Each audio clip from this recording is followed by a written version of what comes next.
Welcome back, everyone. This is episode 121 of the Jiu-Jitsu Dummies podcast.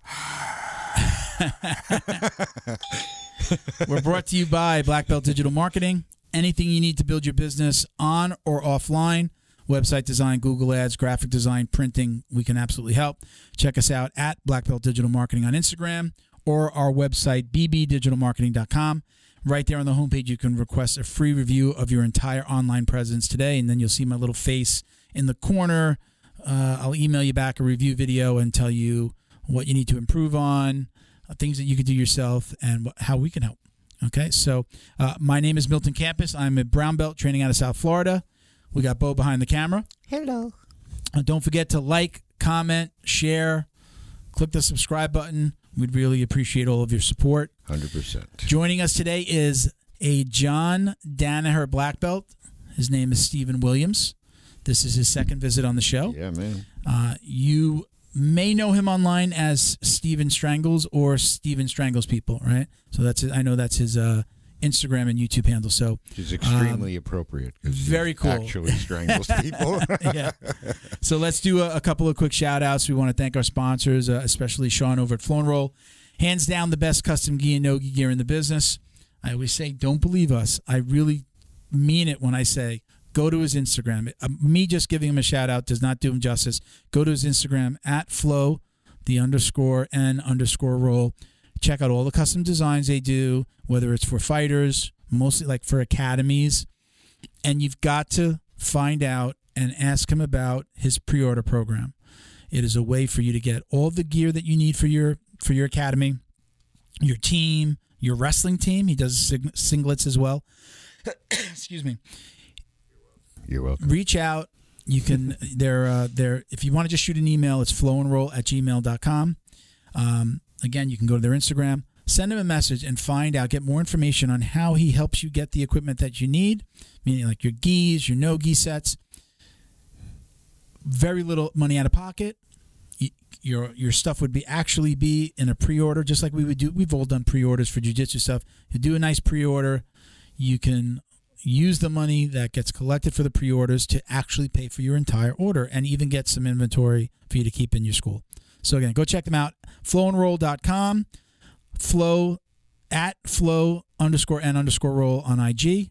And if you're just going to go buy something on the website, so like if you want to get a belt, or you need a new gi, or you just want to get a rash guard, use code JJD to get 20% off. Okay? Thank you to the BJJ box. They are Jiu-Jitsu's favorite monthly subscription box. It's delivered to your door filled with premium Jiu-Jitsu and grappling apparel, equipment, supplements, supplies, snacks, and more. They find the best products out there in the world of jiu-jitsu and guarantee that every box, this is the box right here, right? Every box is going to be worth more than what it cost you, right? So meaning they're going to send you about 4 to 7 items each month. They've got a quarterly box, and I know that he's making some changes. I don't want to let the cat out of the bag. So I know something's going to change pretty soon, but you get a beautiful box like this delivered to your door. Use coupon code JJD10. You get $10 off your first order. And again, I know we're going to have some cool announcements coming soon, so stay tuned. Nice. Also, shout out to Neutral Zone CBD. No matter if your aches and pains are coming from lifting weights at the gym or rolling on the mat, or really just the daily grind of life, Neutral Zone has a product for you. So you can find your Neutral Zone by finding the best products that they have for your pain wellness, so you can continue your active lifestyle. And for us, right, staying on the mats. We never want to be off the mats. You can check their Instagram out at My Neutral Zone. The website is neutralzonecbd.com, and you can use code JJD. Oh, excuse me. I was going to say, almost add a number to the end of it. Use code JJD, just JJD, for 25% off your order. All right? Nice. So really cool. One of our newer sponsors, Leao Optics. I was talking to one of my Brazilian training partners, and he was like correcting me on how to say it. Leao. He just said it the way that he said it with the accent.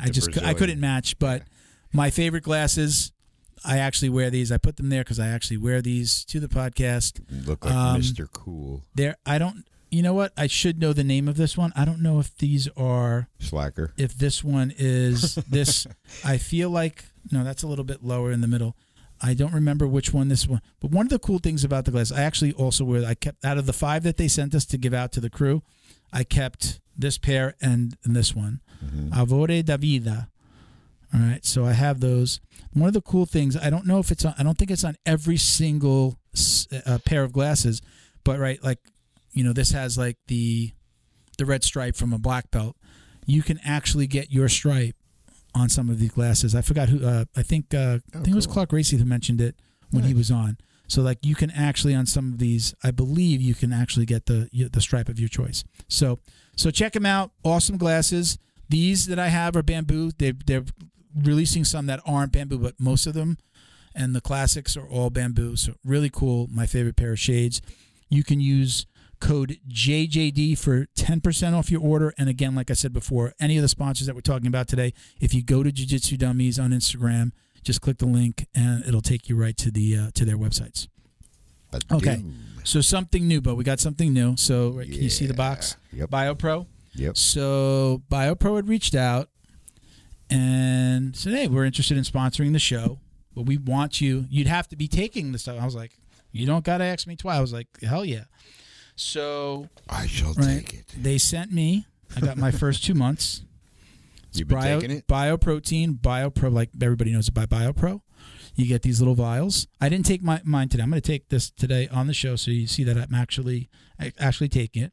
So this is going to help you. This is like this is like really they would call this is like a synthetic alternative to HGH, to human growth hormone, right?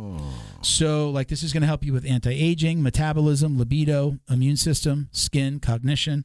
So just so you see, I've actually this is number 13 for me. This is my 13th day of taking it. You've been slamming those, huh? One a day. So people have been asking me like already, like we had who was on the show that Greg Lappin, our last episode. He was like, it definitely helped me with brain fog. And I was just like, that was like one of the biggest things that I need help with, the whole like searching for a word, or I can't remember the name. What's that guy's name? Like doing, like I have that. What I can tell you is since I've been taking this, probably a couple of days in, I drink minimum 4 coffees a day. I'm down to 2. I don't have that right now. I don't have that afternoon. I'm looking right at Bo when I say this. I don't have that afternoon like, ugh. Yeah, I might still take my nap. The 1 I might still crash. Yeah, I'm not sitting there where I'm literally like my eyes are closing. Like I call that the fog. Like I'm like, man, I need to recharge. That's the 2 o'clock, 1 o'clock crash in the afternoon. I get that. Usually 3 o'clock. I'm taking a nap from like 3 to 3:30, and then I get back after it. I finish. I work more. I go to the gym. I go train jiu-jitsu, whatever it may be. So since I've been taking this, I am now down to 2 cups. I didn't go, well, let me cut my coffee intake down. No, I was just like, oh, man, I don't need it. I'm like, like that whole part of me going, oh, man, if I don't take this nap, I got to have this cup of coffee. That's kind of been going away, and I hope that continues. So we'll see. We'll see. I say 13 days in, I say I don't want to say the jury's still out, but I'm feeling different, and I'm liking it. So I'm actually going to take this. I've got to hold it under my tongue for 90 seconds. They actually, what they do, what is really cool, Bo, and I'm going to look at it now. You get a text in the morning. Let me see my text reminding you. Well, like a reminder? Yeah, you get a text every morning. Really? And yo, I think I hope take I didn't your delete my vial. text. Yeah, well, this is the thing. It's a reminder to take your vial, but it also opens up to a calendar so you can, say I've taken my 13th day. But then you can also click on the timer and it'll count down the 90 seconds for you. So it helps you keep track, helps you take it. Yes, yeah. So a reminder so you don't forget. I have, even with that, I have forgotten. You're supposed to take it in the morning on an empty stomach. So I have woken up, started having a coffee, have a bowl cereal, and be like, oh, shit, man, damn it, I forgot. So now I'm up 13. By day 13, I'm already programmed, but I didn't take it this morning on purpose so that I could take it on the show. I think I said enough about it. So I'm going to take this. I'm going to need 90 seconds, Bo. Show them the BioPro commercial, and we'll give them a little more information about this. Yeah. All right, so here we go. Glug, glug, glug, glug, glug.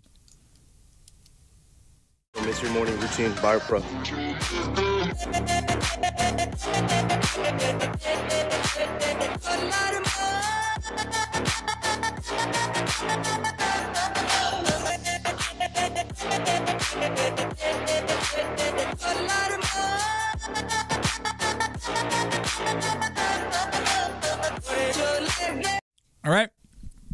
Pretty cool. Check them out. You can get. What does it taste like? I don't want to say like a liquor or a shot.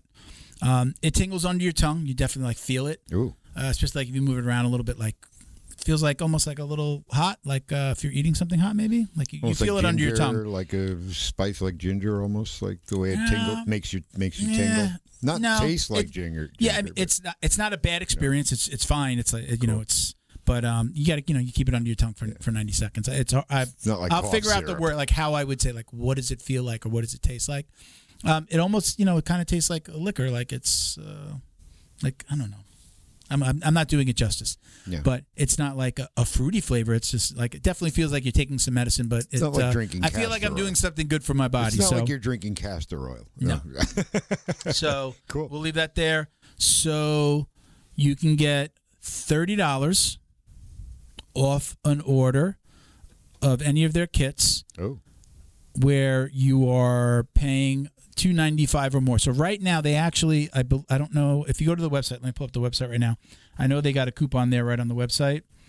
You get $20 off there. So we're $30 off of regularly priced kits, and what that means is when I started with them, or when they sent me the kit, right, they had $100 off of a kit. Yeah, so like they were already giving $100 off. So you're not going to also get the discount. Right. So when we say if you got a regularly priced kit or order of $295 or more, you can use code JJD and get $30 off. So that's just want to clarify that.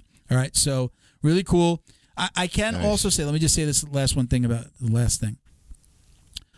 I do feel like when I go to the gym, just my regular workouts, and again, maybe this is a little bit of the placebo effect, and I think this is a valid conversation to have when you talk about something like this. I'm definitely working out harder.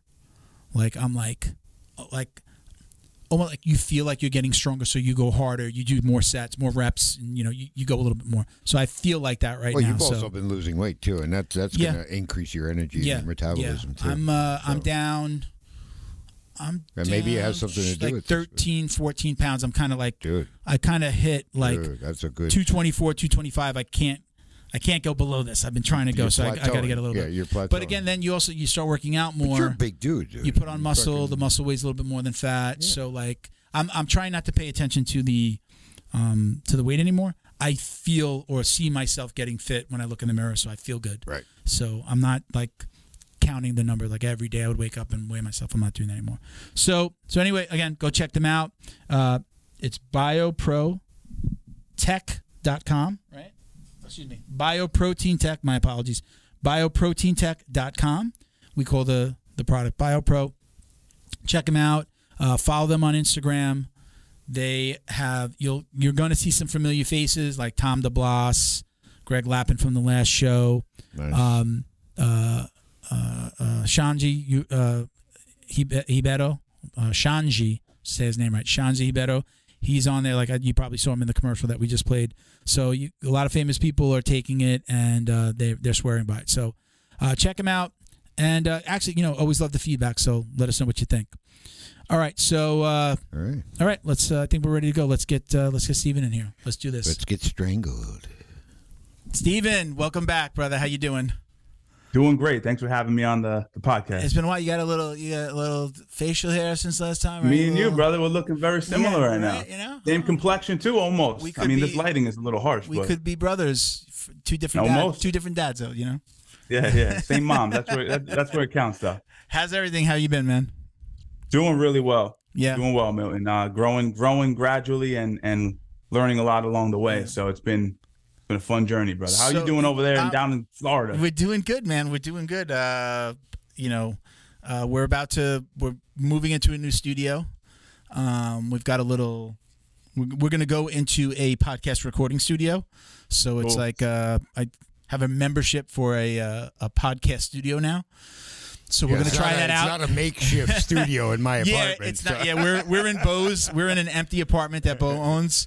It's a gorgeous apartment overlooking Biscayne Bay, but it's like an hour drive. It's it's hard to get other people down here. I'm embedded in like that Coral Springs area, very, very close to American Top Team HQ. Mm-hmm. Like those towns are attached. I'm in Coral Springs, there in Coconut Creek. So, I mean, it's like 5-10 minute drive in traffic.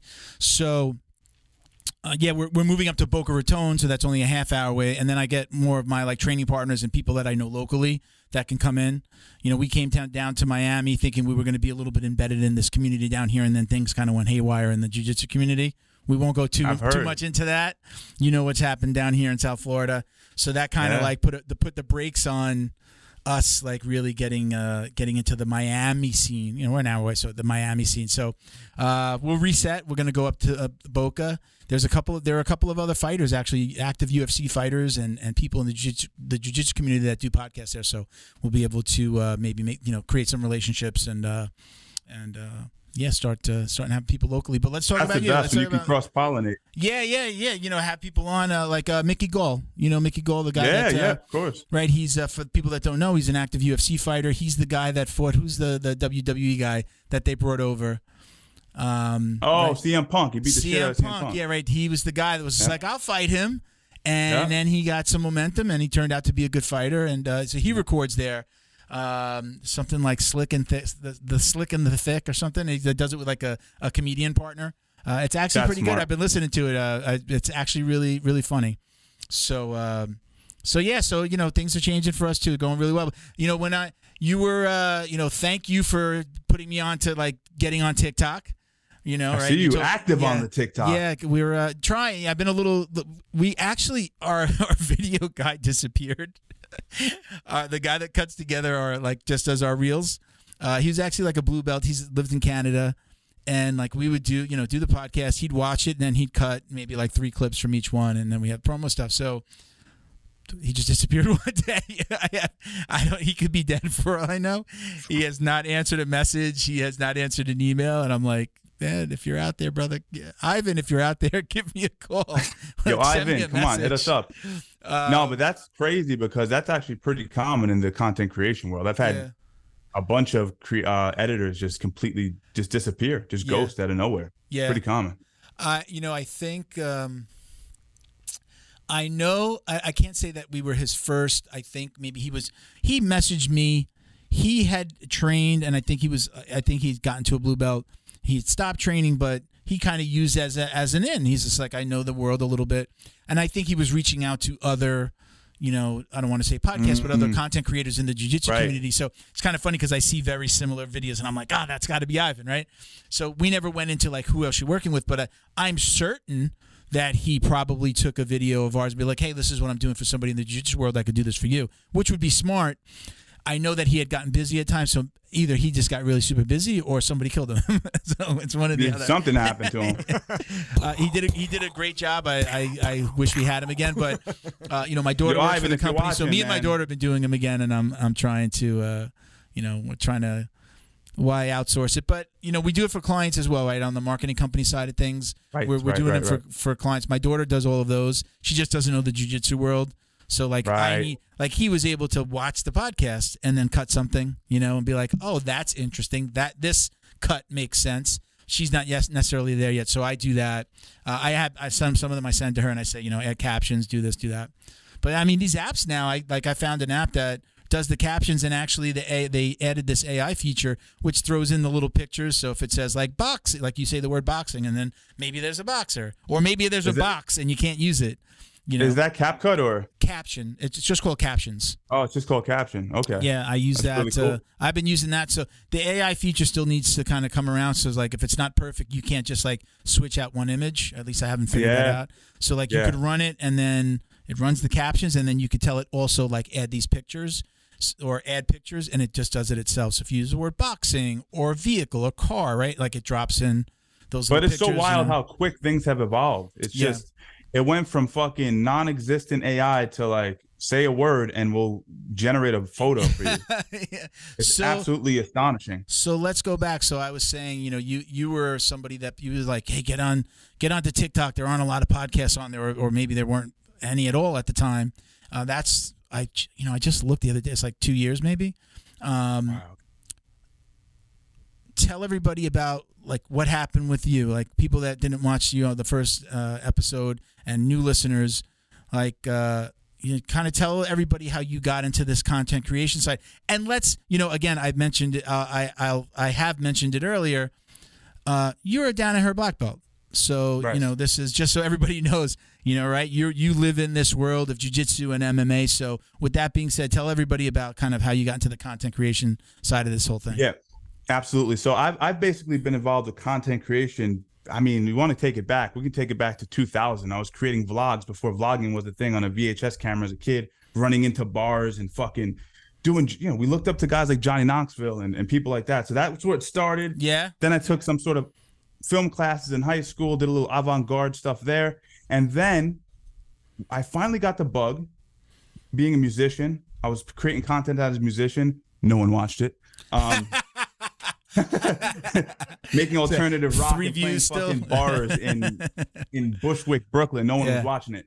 But I said, hey, I have an authority as a jiu-jitsu instructor, someone operating gyms, and obviously I have the credentials of being a John Danaher black belt, etc. So I said, hey, why don't I just show people what I do and then add my creative filmmaking component to it?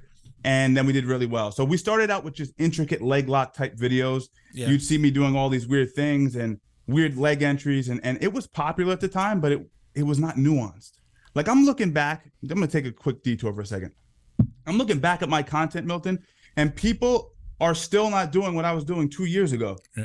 As far as you mean the moves or the way that the content's created? Moves or whatever, but it's how we sell the moves. Like first, I was using GoPros to enter the legs, then shooting to third person, just fucking fun stuff. But what I quickly realized doing the leg lock stuff and all the intricate MMA stuff is it had a strong niche audience. If you liked it, you liked it. It was high quality, whatever.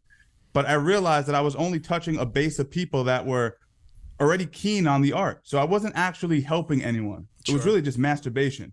Look at me do cool stuff and shoot it cool.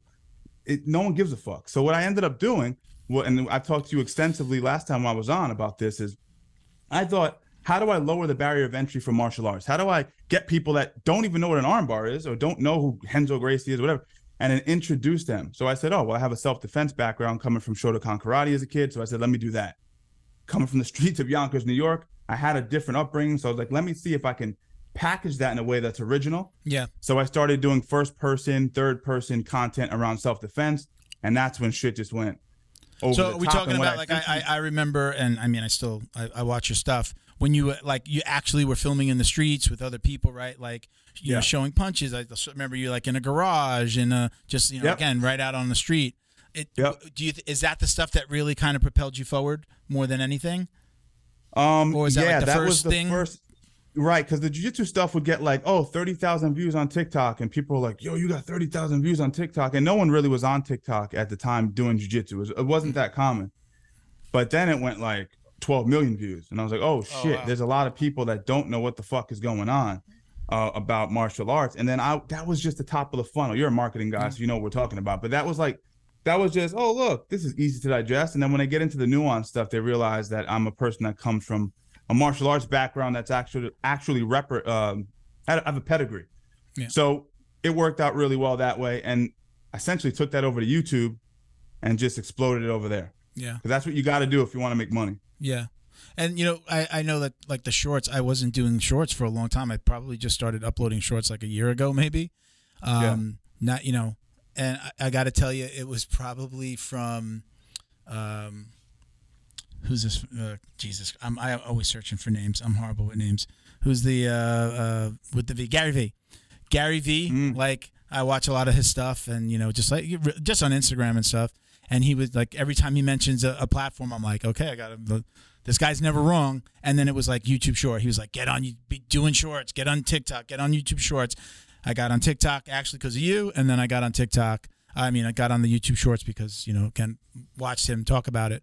So that's really helped. That definitely, like, if you're active, you get a lot of subscribers that way.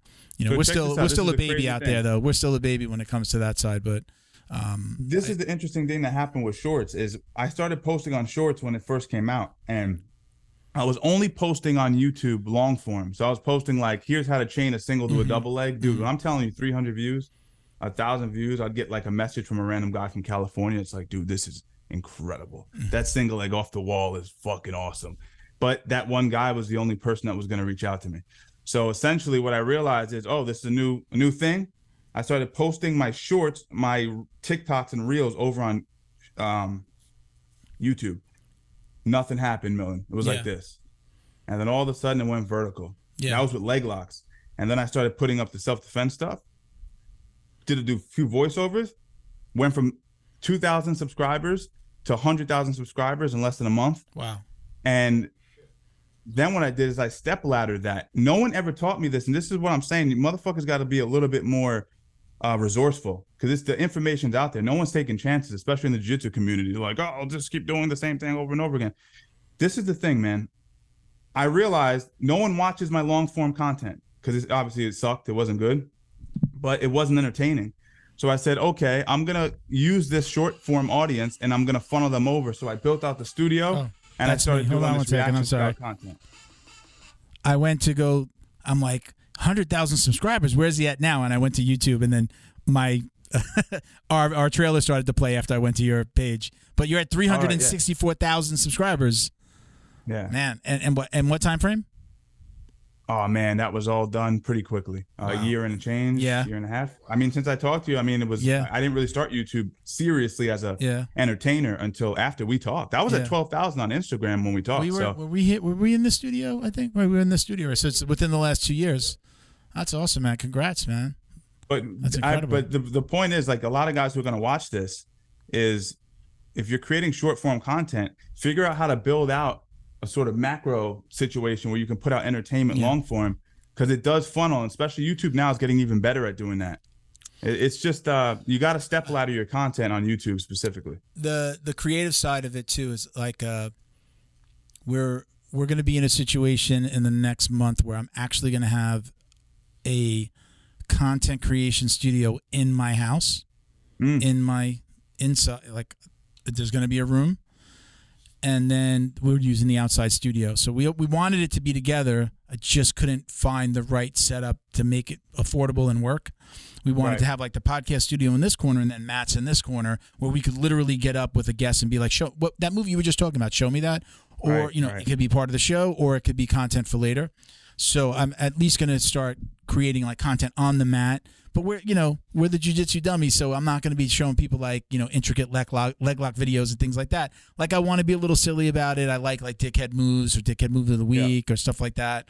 Stuff that I do that's just like considered a little dicky. Like, even when I'm playing with like, a good friend or training partner and we're playing around a little bit, the stuff that we do that's like, oh man, you caught me. Like, just want it to be a little bit more, I don't want to say tongue-in-cheek, but I want it to be a little bit more entertaining from that regard. But yeah, I'm gonna be able to do that. I was actually watching, I follow this woman online that does these awesome transition videos. Like, she'll be like, in shorts and a t-shirt, and then she'll do some crazy stuff, and then it's like she transitions. That was her thing. But I watched a video the other day, or last night, that said she was talking about where she started. And she was just like, I tried this, and she tried videos of showing her trying on different outfits and it didn't work, and her doing her makeup and it didn't work. She goes, this didn't happen overnight. I tried all these things, nothing took off, and then she did these transition videos. And she's a very very pretty woman, and she would do she's Asian. She would do like these like kind of like the Japanese fans, right? Stuff like that. Like I don't know what era you would call that, but she just did like all this really like fancy stuff, and she like incorporated some of her culture and blew up for her. So it's just like, yeah, something might not, to content creators out there, the first thing might not work, or it might not take off overnight. But like you said, all of a sudden it just goes like straight line up. All of a sudden it's like, oh, that worked. So okay, let's maybe dive into that a little bit more. But I also like the idea of like diversifying a little bit, like you're doing. So tell people like what you're doing a lot of now, which I see a lot of, like you're what you call it, like a voiceover video, like you're in the corner of the screen and you're doing like a voiceover over a video of a fight, a UFC fight, a street fight. Talk to us a little bit about how that changed and what you're doing now. So I've done so much stuff, and what happens when you have success and you start to you monetize things, you make a good living for yourself, what typically happens is you have to figure out, are you okay being on this particular hamster wheel? Because you will be on a hamster wheel. My first hamster wheel was the self-defense guy. I could have kept doing that into perpetuity, create iterations of it, and just get millions of views, not more views than I get now. But again, as a creator, you got to think about energy leaks. You got to think about sustainability. You got to think about as you get older, like who do you really want to be? What do you mean energy leaks? What do you mean? Am I enjoying this? Your personal energy. Yeah, like what am I doing? Like I said what I had to say, so I'm moving on. But this is, to your point, going back to what you said, you had that vertical growth. It's like, but that's not the end. You can look at my channel now. I've done so many different things and explore that. But right now we're doing the green screen stuff. It's low energy. It's funny. It's top of the funnel. It gets people in, and then they go to my stories and they see who I really am. Okay. They think I'm just like talking. This guy got hit with an uppercut. Yeah. But they get into the stories and they see, oh, this guy is about this. He lives his life a certain way, and that's how. Thank you to Feito IT and AV, specializing in commercial and residential automation, security cameras, CCTV, POS, and more. Check them out at feitoitav.com or call 305-428-2515 and let them know the dummy sent you. Thank you to Neutral Zone CBD, a combat family-owned company that supports athletes and the people who love them. Neutral Zone strives to deliver clean CBD products for sports recovery in gummies, lotions, balms, roll-ons, and more. After a competition, a hard rolling session, or a tough day on the job, Neutral Zone has a product designed to help you reduce inflammation, increase cell rejuvenation, and may even help with aging joints. Visit NeutralZoneCBD.com and get 25% off your order with code JJD. And follow them on Instagram too, at MyNeutralZone. Jiu-Jitsu's favorite monthly subscription box has now joined the Jiu-Jitsu Dummies podcast. The BJJ box is delivered to your door filled with premium jiu-jitsu and grappling apparel, equipment, supplements, supplies, snacks, and more. The crew at the BJJ box find the best in the world of jiu-jitsu and guarantee every box to be worth more than the cost. Each box includes 4 to 7 items you're going to love. Visit thebjjbox.com and use code JJD10 to get $10 off your very first box. And give them a follow on Instagram at thebjjbox. Special thank you to the crew over at Flow and Roll for all their support. Flow and Roll is renowned for their incredible no-gi rash guards, shorts, and leggings. Flow and Roll has quickly become the premier custom apparel provider for academies big and small throughout the United States. Reach out today to discuss your custom order and ask about their incredible pre-order program. You can send an email to flowandroll@gmail.com or visit their Instagram at flow_n_roll and shoot them a direct message. And yes, they can create an awesome custom gi for your academy as well. Visit flowandroll.com to check out their awesome designs, and while you're there, pick up a Jiu-Jitsu Dummy signature tee exclusively at flowandroll.com. And remember, you'll get 20% off your purchase of t-shirts, rash guards, or gis with code JJD. We do it, but my whole mindset, Milton, has changed over the last few months as it relates to content creation. I hope to get into that a little bit more. I got some good ideas for you guys. I could drop some major monetization hacks because the game's changing right now. But yes, please. But yeah, for me, what I'm doing right now is really, let me just say this real quick. 4 or 5 months ago, Milton, I realized I had a lumbarized spine, which I was born with. Not a big deal, competed. Now, I was lifting about 1.5 years ago in my gym. My back gave out. I said, what the fuck is this? I've been injured a million times. Torn ACLs, all that. Then I'm like, I'm progressively getting worse. It's becoming arthritic and it's pinching on a nerve. So I basically had to stop doing everything. I ballooned up to a heavyweight. I lost all of my physicality. I couldn't sit up straight. I was fat. If you go back to my video 7 months ago, my face was round. I was completely deconditioned, miserable. I had made all this money. I had grown tremendously, but my body completely failed me. So basically about 6 months ago, I had to reconstruct my body. And now you're going to start to see the content at the top of the funnel start to mirror the things I had to develop in my brain and my body to come back from that, because it was really, really difficult. Right now, I'm in a weird middle zone with my content where it's like, we're just having fun. So are you able to train now? Are you training? Oh yeah. If you check my stories, I'm moving like I was 19 again. I'm in pain. And I have my pain. I'm not healed 100%. I might never be healed. I had 4 back procedures this year alone.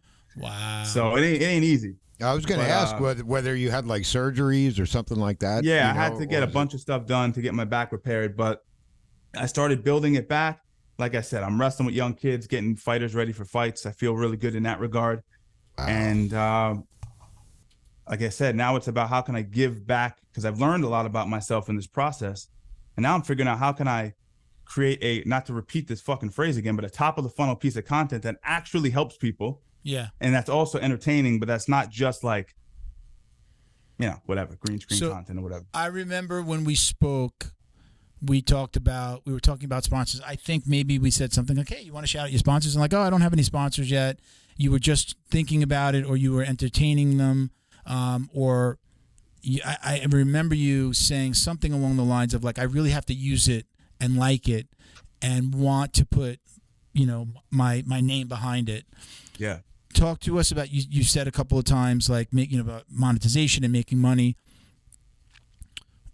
Are you making money from those kinds of sponsorships, or can you make money from creating content? Because let me just add, I see a lot of videos sometimes of people showing their like, oh, I made, you know, Instagram cut this and Instagram cut that and Facebook only, or, you know, YouTube only gives me this. I'm like, man, can you not make money? Because it's sponsorships for us. Like, you know, we're not getting anything significant from out there from social media land.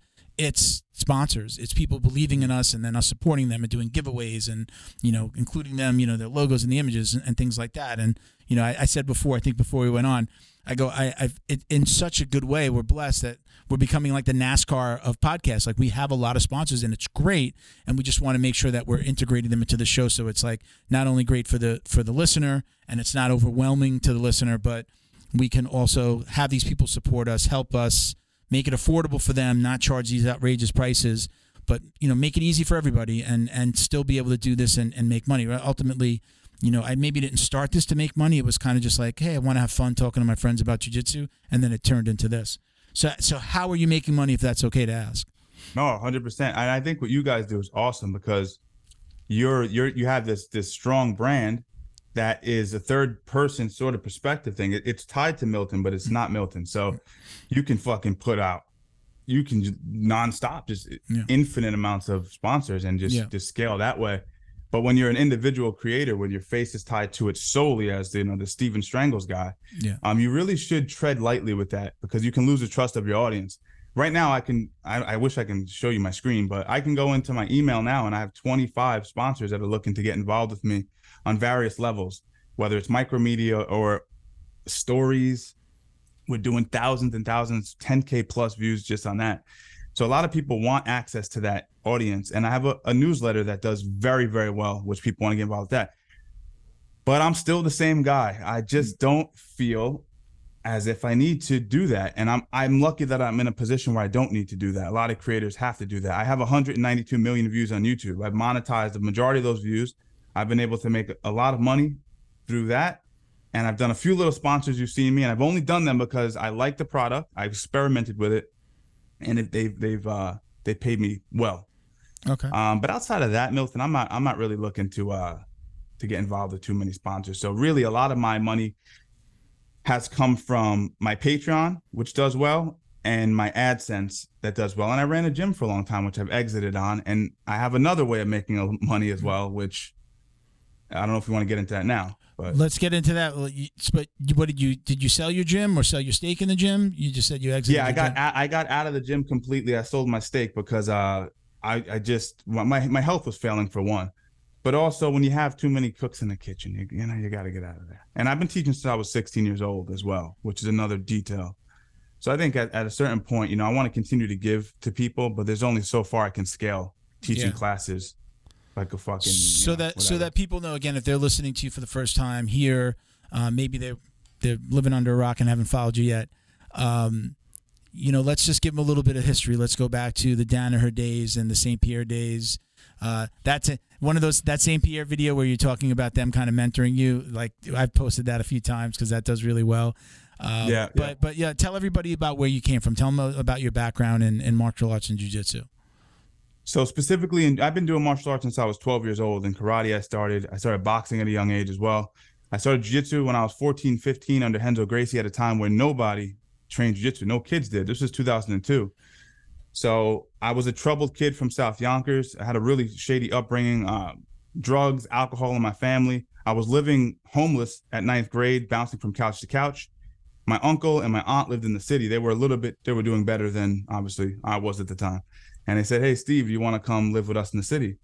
I said, absolutely, I'd love to. I get to go from living in South Yonkers, which is the hood, to living in the Upper West Side. So I was like, yeah, I'll take that. And I loved them. I loved it. They both passed away. But so they took me in. They said, what do you want to do? Do you want to continue playing guitar and maybe join a band? Or do you want to do this jujitsu thing you're talking about? Because I had emailed Hoist Gracie. Yeah. I had fucking hit up Hoist Gracie. I didn't have a computer. I couldn't afford a computer. I was at my friend Jonathan's house. The internet was like barely functioning. There was no social media. I emailed this guy, Hoist Gracie, because I see him grabbing people and falling backwards. My head's exploding. I'm like, how is he falling backwards? What is it? You guys watching this don't understand what I'm talking about, because it's like there's nothing novel anymore in jiu-jitsu. But at the time, no one grabbed someone and fell backwards in a fight. It was fucking mind-blowing. Yeah. So I emailed him. I go, hey, listen, Hoist, I want to train under you. I was a kid who just needed some guidance. He writes me back. I know it was him. At least I suspected it was him. It was in crazy broken English. Yeah. It was like the typos were off the chain. I was like, this has to be Hoist. They're definitely Brazilian. Me, right? Definitely Brazilian at the very least. But what he says to me, Milton, is he goes, okay, I'm in California at the time, but I have a cousin, Henzo, who's in the city, and it worked out perfectly because within 6 months, I was going to be moving to the city. So I told my uncle when I got there, I'm going to put the guitar down and I want to get back to martial arts. Take me to Henzo's. He takes me to Henzo's. Henzo's at the time was over a methadone clinic on 37th Street. It was completely dingy. No showers, one heavy bag in the corner, one big room with mats, no teenagers, no cool rash guards and gis. Everyone's wearing sweatshirts and t-shirts, all men fighting each other, fighting. Jiu-jitsu was very crazy back then. It wasn't like, let's enter into K-guard and play with his feet. It was like, how can I snap this guy through the fucking floor? So it was completely different. So I'm fucking shitting my pants. I'm this kid. I'm like, what am I doing here? Henzo comes up to me. Are you a big kid too at that time? I was pretty big. I was decent size. I was naturally pretty big kid. Okay. And he goes, hey, man. He calls everyone monster. So at the time, I thought I was the man. He was like, hey, monster, how you doing? You got to come train here. And I was like, all right, cool. I'm going to train with him. So I train. And who do I start training with, guys, right out the gate? No one knows who this motherfucker is. John Danaher. He had just gotten his black belt a few months prior. Yeah. And I walk in, and I don't know what it is. And John, I just knew right out the gate that this guy was special. I just knew right out the gate, and that his way of breaking down techniques, and he intellectualized, and I hate using the term because it's kind of corny now, but he systematized techniques in a way that at the time was so novel. Because everything back then was, if he grabs your leg, pull your leg out, grab his arm. Like, it was so like primordial. And then he was just breaking shit down in ways that my little brain couldn't even handle. So I just became a devout student of his. He always took well to me as well. I was a young kid. As you know, he likes to tutor younger individuals who are talented. So I was that first crop of teenage. I was maybe the first teenager that he ever had, and his youngest black belt as well. So wow. That's awesome. I learned a lot from that man. And I was able even to come back in my 30s and compete under him right before he left. And he guided me through that process as well. We went 26-0 as a black belt, 0 points scored against me. Wow. And that's right before he went to Puerto Rico. But yeah. Oh, wow. So you were training him right up to the end there. Yep.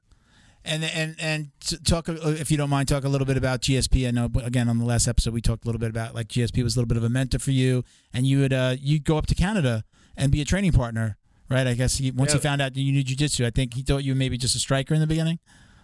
Yeah, so George, I trained with George back when I was 16, and I don't know, I was kind of like a closet fan. No one really knew who he was not famous. He had fought like Pete Spratt or some shit. Like, he wasn't big at all. But I fucked with him. I was like, this guy's crazy. His legs were like unrelated to the subject, but just like, how was his legs that big? Yeah.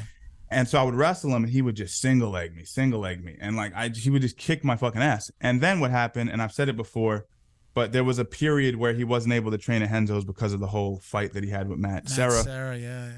He got exiled there. When he came back, I had developed a little bit. It was a few years I had gotten a little bit better.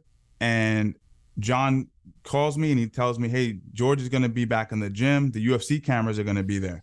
It was before Embedded, but they used to do some weird shit like, whatever. he said, come in and get some work. So I said, yeah, I was hungover that day. I live a completely clean life. I haven't touched marijuana, alcohol in many, many years. I live a fucking militant life, but not back then. So your boy came in, tooted. I was up till 3, 4 in the morning. I was high as a kite. I was hungover, and I rolled with him. Unbeknownst to me, he was blown away. He was like, who the fuck is this kid? He didn't remember me. I remembered him, obviously. So he grabs me after and he goes, let me show you the single leg. He starts showing me stuff. And then long story short, he ends up going, I would love for you to come up to Montreal and do some training with me. So John facilitated that. And that sort of began the relationship, at least from his perspective. I had obviously known about him and trained with him before. And yeah, we became training partners. But he didn't realize, to what you said previously, is when I came up there, he says, you want to spar? I was like, yeah, I've been boxing for many, many years and doing kickboxing. He didn't realize I had striking experience. So I became more of, I went up there just to help him with his jiu-jitsu. And I was 20, 21, which think about that. You know, he's at the height of his powers in Montreal. Yeah. I'm a fucking wild 21-year-old who's being brought up to help him. We're in the club. I'm gonna leave it there because I know you're gonna clip this and fucking put it on you. What's it? No, it's just us. It's just us. Yeah. So no one's here. Shit was great, but he taught me so much about being a man, because I had a great influence on my uncle. He taught me everything I need to know about being a man. I didn't need any other influences. God bless him. But I never was around someone that was that perennial. That was that dude. He couldn't go anywhere. He couldn't. We went to eat ice cream. We went to the club. Mobs. And I saw the way he dealt with that pressure at the peak of his powers, and how he took time for everyone, and how he held doors for people. And it really it granted me that insight beyond the training. You know, the training, I could go on for years about everything I've learned. I'm still teaching some of that stuff. But yeah, what a wonderful mentor. And I just consider myself to be fortunate and lucky. A lot of right place, right time, right place, right time. Man. Yeah. I didn't have a great fortunate story. I mean, outside of me having my uncle and aunt take care of me, which is fucking amazing. That's huge. That is fortune. But just the chance that this would all happen is kind of weird. Yeah, man. Look, you wrote an email and it changed your life, right? Shout out to Hoist Gracie, or whoever that was.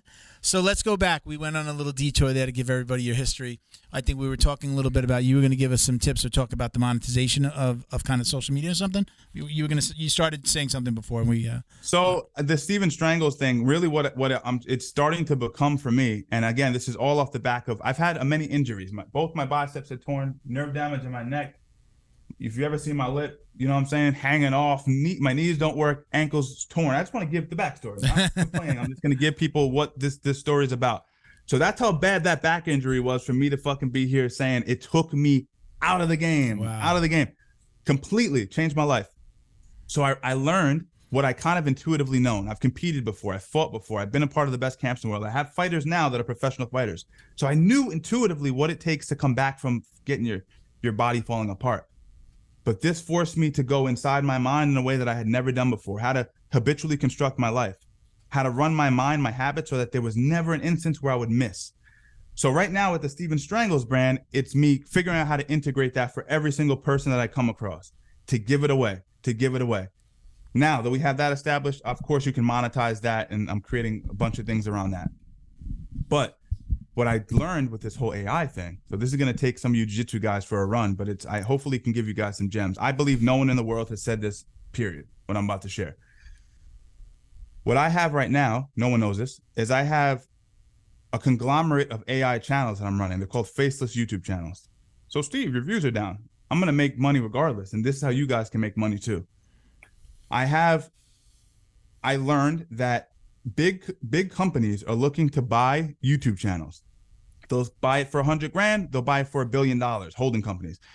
But what I learned from people much smarter than me is that they only are going to buy channels that have a strong personal brand identity. Well, I was like, well, how can I do that? Then I'm going to end up working for the company that's buying me. So what I started doing is forming faceless channels and creating archetypes. So I'm going to give one away. I'm not going to tell you the channel, but I'm going to give it away. A New York detective. So this New York detective has a face. I have an app that augments your voice. I can take Milton's voice, I can run it through, and it will sound just like him, to the point where I can make him say anything. So if you've seen the Rogan things that pop up online with Rogan saying wild shit that he never said. I have the app to do that. So now I can plug my scripts into my voice emulator, and I have infinite voices that I can take. I create an archetype for this person, and now I can bang out using Midjourney, and which, by the way, just to inform people, Midjourney is an AI image processor where I can create these beautiful images based on prompts. So now I can do that at scale. Now for a jiu-jitsu guy, you can tell the story of a young up-and-coming jiu-jitsu guy who overcomes all of these hurdles, and you use all of those components to tell this AI story. You can now intersect artificial intelligence, anime, which is a huge market, and jiu-jitsu in a way that's never been done before. Wow.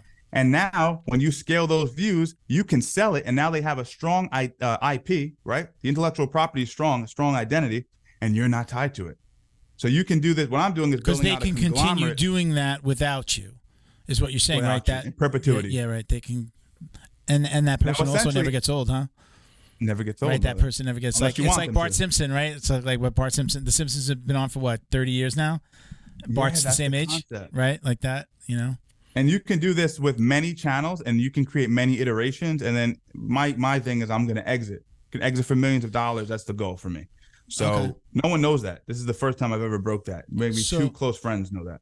So, it's still a secret between us. Yeah, it's just us between us and a few thousand people that are listening. I hope I can help. I want to give as much value as I can. No, that's very doable, guys. Yeah. That's super valuable. So what I understand the AI side. I know that I've seen a lot of things.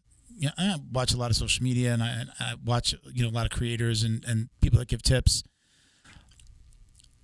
I'm going to use, this is probably not the best example. Well, maybe it is a good example. Like I follow like @wealth or like @motivation so-and-so, right? It's like there isn't, those are really ones without faces though. There's never a face of a person, right? There's never a face of a person. But I mean, those are great.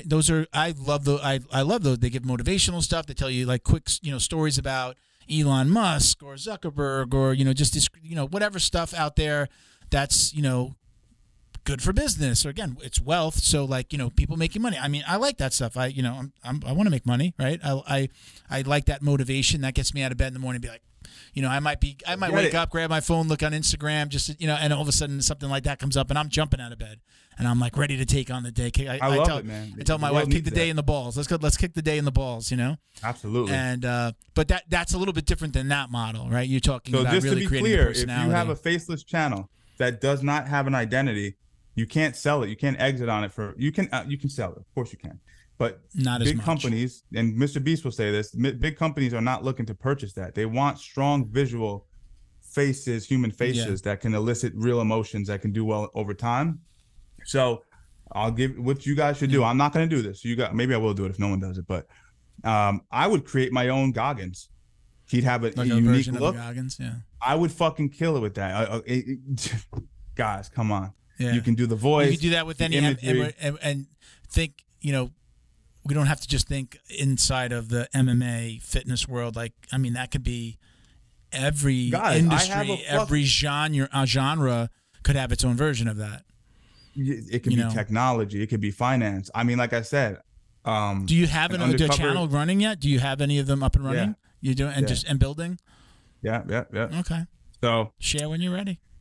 What's that? Share when you're ready. I don't mean like right now. Share. Oh, I absolutely will. I'll come back on, and I'll when I'm really ready. Maybe I'm positioning myself to get out. I think it would be a good time. But I just think there's so much opportunity, and you just got to sort of widen your blinders a little bit. Yeah. To do that. And to your point, you talk about getting up every day and kicking life in the balls, which I think is awesome.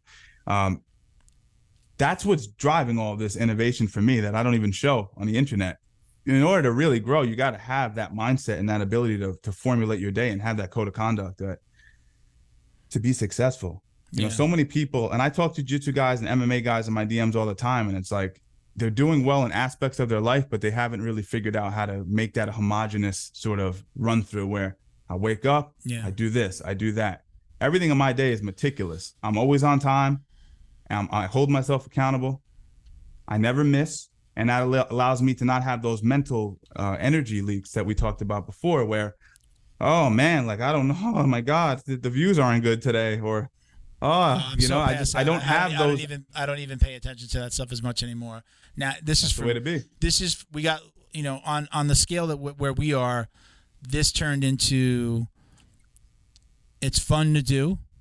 Yep. But I'm not so overwhelmed with like, how did that video do, or how did this podcast do? This is my favorite day of the week. Now it awesome. Rotates around, but my favorite day of the week is going to record a podcast. It's like I get to talk to people that I like, that have a good story, and that, you know, again, it goes back to the original way that we started this, was just like, oh man, I wish I would have recorded that conversation. Having a beer and pizza and wings with friends and going, oh my God, man, fuck, we should have recorded that. Stories about like the Popovich days down here in South Florida and all that shit that happened with him. And I mean, just the craziness that you know, like black belts were like the stories that they had. So it's so much fun. But now we're lucky. Again, it's I'll say it this way, and this is not, I'm not bragging. I hope that I'm inspiring somebody that wants to do a podcast. Although I tell everybody that wants to do a podcast, I still say the same thing: don't do a podcast. And you know, why are you doing it? Are you doing it to make money? Because you're gonna have to put a lot more into it than you're gonna get out of it for years. Yeah. But we're in this really lucky space that I don't even reach out to sponsors anymore. They reach out, like you said, you got them in your inbox. I really use Instagram for almost for booking. You know, I spoke to you. I said, hey, what I do, I reach out to you on Instagram. I do everything on Instagram, including originally like asking people, hey, would you like to sponsor the show? Or hey, I really like your brand. That's the better way to do it. Hey, I really like your stuff, Steven. You want to come on the show? Let's catch up. Hey, Mr. You know, whatever company. Hey, I like your stuff. We're looking to fill this gap. You know, or could you send me some stuff and I'd like to check it out and maybe we can talk about having you on the show. You know, all done through Instagram. I don't even do that anymore. Just now they just come in, you know, hey, you know, how do I sponsor the show? I have a kit. I send them 2 images. It's you know, our numbers and some information about the show and the cost, and that's it. And it's great. It's like it's got its methodology.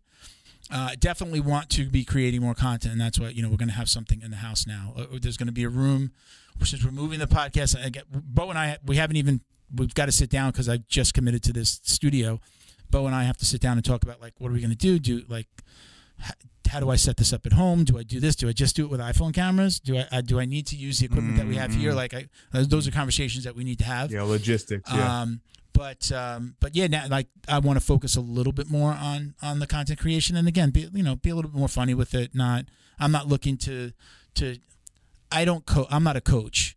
I think you really need to have experience coaching to be able to really like go into showing a move. But I like showing funny moves, you know, or I like just showing myself, you know, like we haven't done one for a long time, but just showing like the way that I like, you know, pick somebody's neck up to get into a choke, right? Like doing with the nose, or doing it like this, or you know, just slapping them on the forehead, like stuff like that. Like those are the like little things that I think not necessarily get taught, or people just don't see unless they see it. Like I saw that stuff on videos, you know, or even now I'm using like Wagner's, you know, covering the mouth on people, you know. Yeah. But I do that. But I'm not doing it in like, I gotta win practice. I'm doing it like in a fun way. I'm trying to be funny. Like I'm doing it and I'm smiling at them. You know, I'm like, yeah, motherfucker. Yeah. You know, when you tried to grab my leg before, here you go. How about you can't breathe now, you know? So that's the stuff that I like. That's me. That's my personality. Look, you know, I go back to, we named this Jiu-Jitsu Dummies. Who the hell names their podcast Jiu-Jitsu Dummies? And I told people originally we were going to call it Jiu-Jitsu Idiots, and now there's a Jiu-Jitsu Idiots out there. I saw like a small channel, and too close. I mentioned it a bunch. I've mentioned it more than once, and maybe somebody heard, or maybe they just did it on their own. But there's a Jiu-Jitsu Idiots handle. I didn't watch any of their content. I saw that it looked like it just got started. But that's flattering, you know. Yeah. I mean, if it was because of us, that's great. You know, I was like, idiots might be a little too strong. You know. Yeah. Jiu-Jitsu fucking morons. Yeah. Like, Jesus Christ. I wanted it to be. I really wanted it to be. You know, we started this when I was a purple belt, so I wanted it to be. Hey, I know I'm just a purple belt. I'm here to learn and meet people and talk about jiu-jitsu. I'm as passionate about it as the black belt that's showing moves. But it's funny. I mean, those guys like. I watch a lot of guys that put out content that probably have no business getting behind the mic to do a podcast, right? That's just not their forte. And I kind of feel that way. Like I coached when I was at white and blue belt because I was helping my coach and I was helping him with the kids classes. And that was great. And I felt like I could like really coach and show moves. And I still do that in my gym today. A new person comes in, and especially when they're bigger, like I'll say, yeah, I'll take them, coach, and I'll walk them through. Like they'll do a move of the day, but I'll be doing some, you know, when we'll watch the move, but then I'll be like, okay, let's go over here and let's just do Jiu-Jitsu 101. Put me in your guard, get in my guard, passing, things like that. So I have a lot of fun with that. But I don't. Like I'm not looking to show like high level moves and that kind of stuff. So I like the dickhead move of the week thing. I think that's going to be our thing. Knowing who you are, like I've said that. I actually tweeted this yesterday. You are the niche, man. You are the niche. Yeah. Who are you? What are your interests and talents, and what's that intersection? People are always trying to box themselves in, and I did it, and you can get success with it. I'm not saying that, but what I'm trying to explain is you can try to be someone you're not, to your point, and then it's never going to work. It's never going to work because you're not being your authentic self. So if teaching that particular move works for you or that style of content, then you're going to be successful at it because it's going to come off as authentic. Yeah. Then it becomes like, how do I package it and all the nuanced shit like that? But that's learnable. Where people fuck up with the content creation is they're not playing true to who they actually are as an individual. They're not playing true to their core, what they actually are. Like you look at me, whether you like my fucking green screen content or my documentaries or my reactions or whatever, you know it's me. You know, like that's Steve. What sparked that? Was there something that you were like, I want to do these, I'm going to put myself on? Like, was there a moment where there was a light switch, or did you do it once and be like, oh wow, that took off, let me do that again? Or was it like truly conscious, like, yeah, I'm going to do this, this is going to be a niche within my niche, you know, I'm going to do this thing? Yeah, I saw when it came to the first person shit I was doing, you guys remember, if you do remember, it was the streets are ruthless. Like I was super branded very well. And those exploded. That was because I saw an ice cream. So it was always someone outside of my niche. I'm not inspired by any of these jiu-jitsu guys. And I'm not, because I'm going to ask you, Milton, real quick. Who the fuck is doing good content? Be honest. Who the fuck is doing dope-ass content in jiu-jitsu? I love outside of you guys. Brandon McCaffrey stuff. Brendan McCaffrey from 10 Planet. Awesome. He's been, he's amazing. You know, very well shot. I love his stuff. But he's literally got a camera guy following him around. I don't want to say 24/7, but like most of the day. Like he says that was the best investment when we had him on. He says, and he's coming back on, by the way, hopefully soon. He says that was the best investment I ever made because it's just all this content. And he's just like a funny guy and a unique personality. Yes. And then it's like 10 Planet Jiu-Jitsu on top of it, where it's like a little bit different than what most people are learning. My point is that most people in this space are not innovating. So what you can do is you can look peripherally to a different genre. And then I saw a kid making ice cream first person, and it was killing it. And I said, if I take that to self-defense and give it a shot, put my tinge to it, and then it exploded. And then I just kept creating iterations. Oh, can I succeed at this? Now I'm doing green screen. It's the lowest effort content in the world, but because I'm being myself and I'm authentic, it gets sometimes millions of views. Sometimes it get, it's just being yourself and being authentic. I mean, there are people that I've like had on the show. Like usually, like either I watch something and then I ask them to be on the show because, in social media, it's truly this amazing thing where you feel like you know them. And when I have them on, I mean, before I ever actually speak to somebody, I almost, it's got to be weird to some people that like you start talking to them like you know them. And like I mentioned something that they never told me, like, oh, I know that you used to do this. And they're like, how the fuck does this guy know this, right? Well, I listen to a podcast, or I really do watch your stuff. So there are some out there. I don't look to social media to be like, let me find a move. Like, right? All right. It's like you're coming across it. But right, the more you watch something, the more you see. So like I see your stuff all the time because I watch it, and then the algorithm knows that I watch it, so it shows me more, right? The things that I follow that don't watch, I don't really see, right? So it's just like the more you watch it, the more you see. So like it's always the same people coming up. So I guess it's like you wind up getting fed the things that you like the most, and then it's just like that's all you're seeing. And why do I keep seeing Trump videos? Yeah. Why am I? That's all you engage in, you fucking moron. What do you think? It's the thing that you watch the most, right? So you can, exactly. You could, if you really. By the way, that wasn't an anti-Trump thing at all. Trump's my boy. That was an endorsement. Okay, There you go. Fuck out of here. What was I Don't put say? that on. Please don't clip that. Do not clip that. I'm gonna leave. That stays in. That stays in. We don't cut out. You want it out or you want it in? No, I'm saying don't clip that into a short form piece. Oh no. Now I have to. Now I have to do that and include this part where you're saying don't clip that. Baby, DeSantis, motherfucker. For a long time, I've been like, my thing was going on a tangent here, but I would say here, and it was just my personal rule: no politics, no religion. I dig it. I'm not a political person at all. I don't know where that came from. No politics, no religion. I wanted it to just be about, from my mouth, I just wanted it to be about jiu-jitsu. And again, the things around it. And actually, like recently, when I went to the studio and they showed me some of the stuff from like Mickey Gall, like all the stuff that I'm seeing from Mickey wasn't about fighting. Him and this, he's talking about his personal opinions. They're talking politics. They're talking about sex. They're talking about women. And you got this, he's feeding off of this guy that does comedy. And I was like, again, I'm in this place now where I really don't give a fuck what people think about me. I just turned 50. I don't really give a fuck. You look phenomenal, Thank you, by the way. I just, like a couple weeks, just turned 50, and I'm like, I get it, like, like the old curmudgeon, get off my lawn guy. Like, I really just don't give a fuck anymore. Like, I had a heart attack. I could be dead. I could have 5 years. I could have, 20 years, 30 years left. I don't know. I'm doing stuff for me. I'm building a business like with and for my daughter. Like, those are the things that I love, and I love to do and talk about jiu-jitsu. I'm like, yeah, what's the big deal if I do give my opinion on something or do talk about politics and religion? And watching Mickey, I was like waiting for the MMA stuff.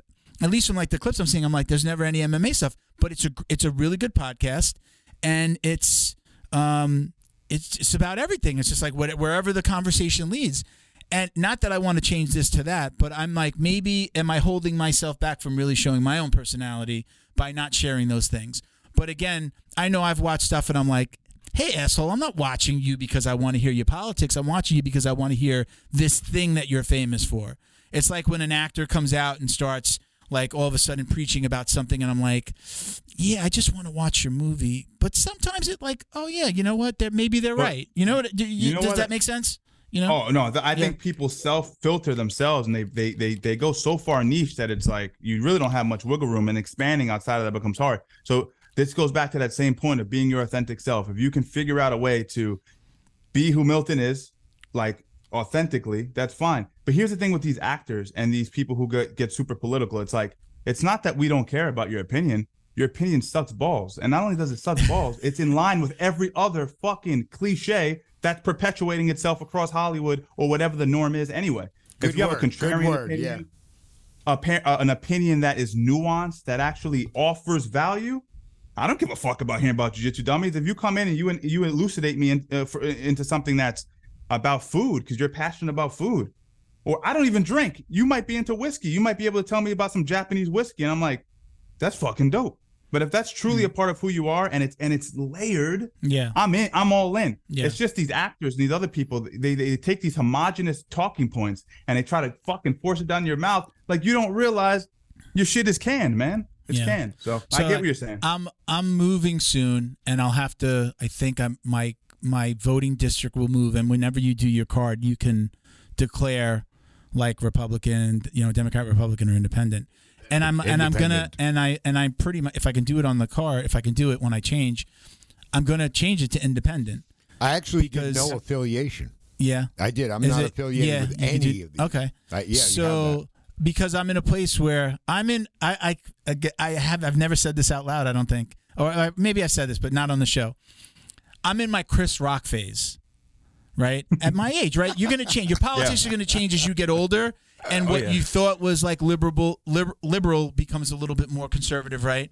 I'm in my Chris Rock phase where I say I'm liberal on some things and I'm conservative on some things. You remember his special? He says, I'm liberal on prostitution or something. He says, right? I'm liberal on that, right? And I'm conservative on this. So like that's where I am, where I start to roll my eyes at I hate absolutes, right?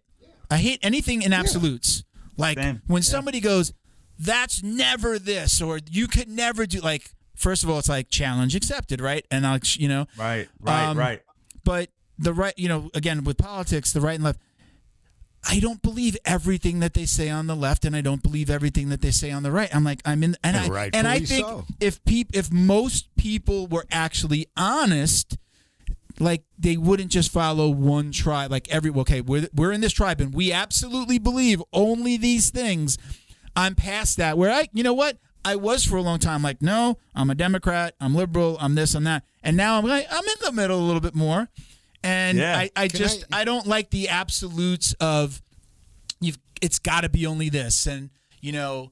When I see someone, Milton, that's 50, 60 years old, and they haven't changed their political beliefs ever, they have never evolved that. I know all I need to know about you. Like you have not been through any. Like you're telling me that you're not capable of change. You're not capable of change, or at least you're not going to admit that you're. Well, you're not trying. I think those people it does change, but I think like I'll say it for myself. I think there have been times in my life where I've defended a position that I didn't necessarily really truly believe in, because you have to hold like the party line. And I'm not a political guy, but when you're in a conversation with somebody, like you're like, well, you know, you're trying to convince them of why this thing is kind of right, but maybe you don't really believe it wholeheartedly, or you're not in 100%.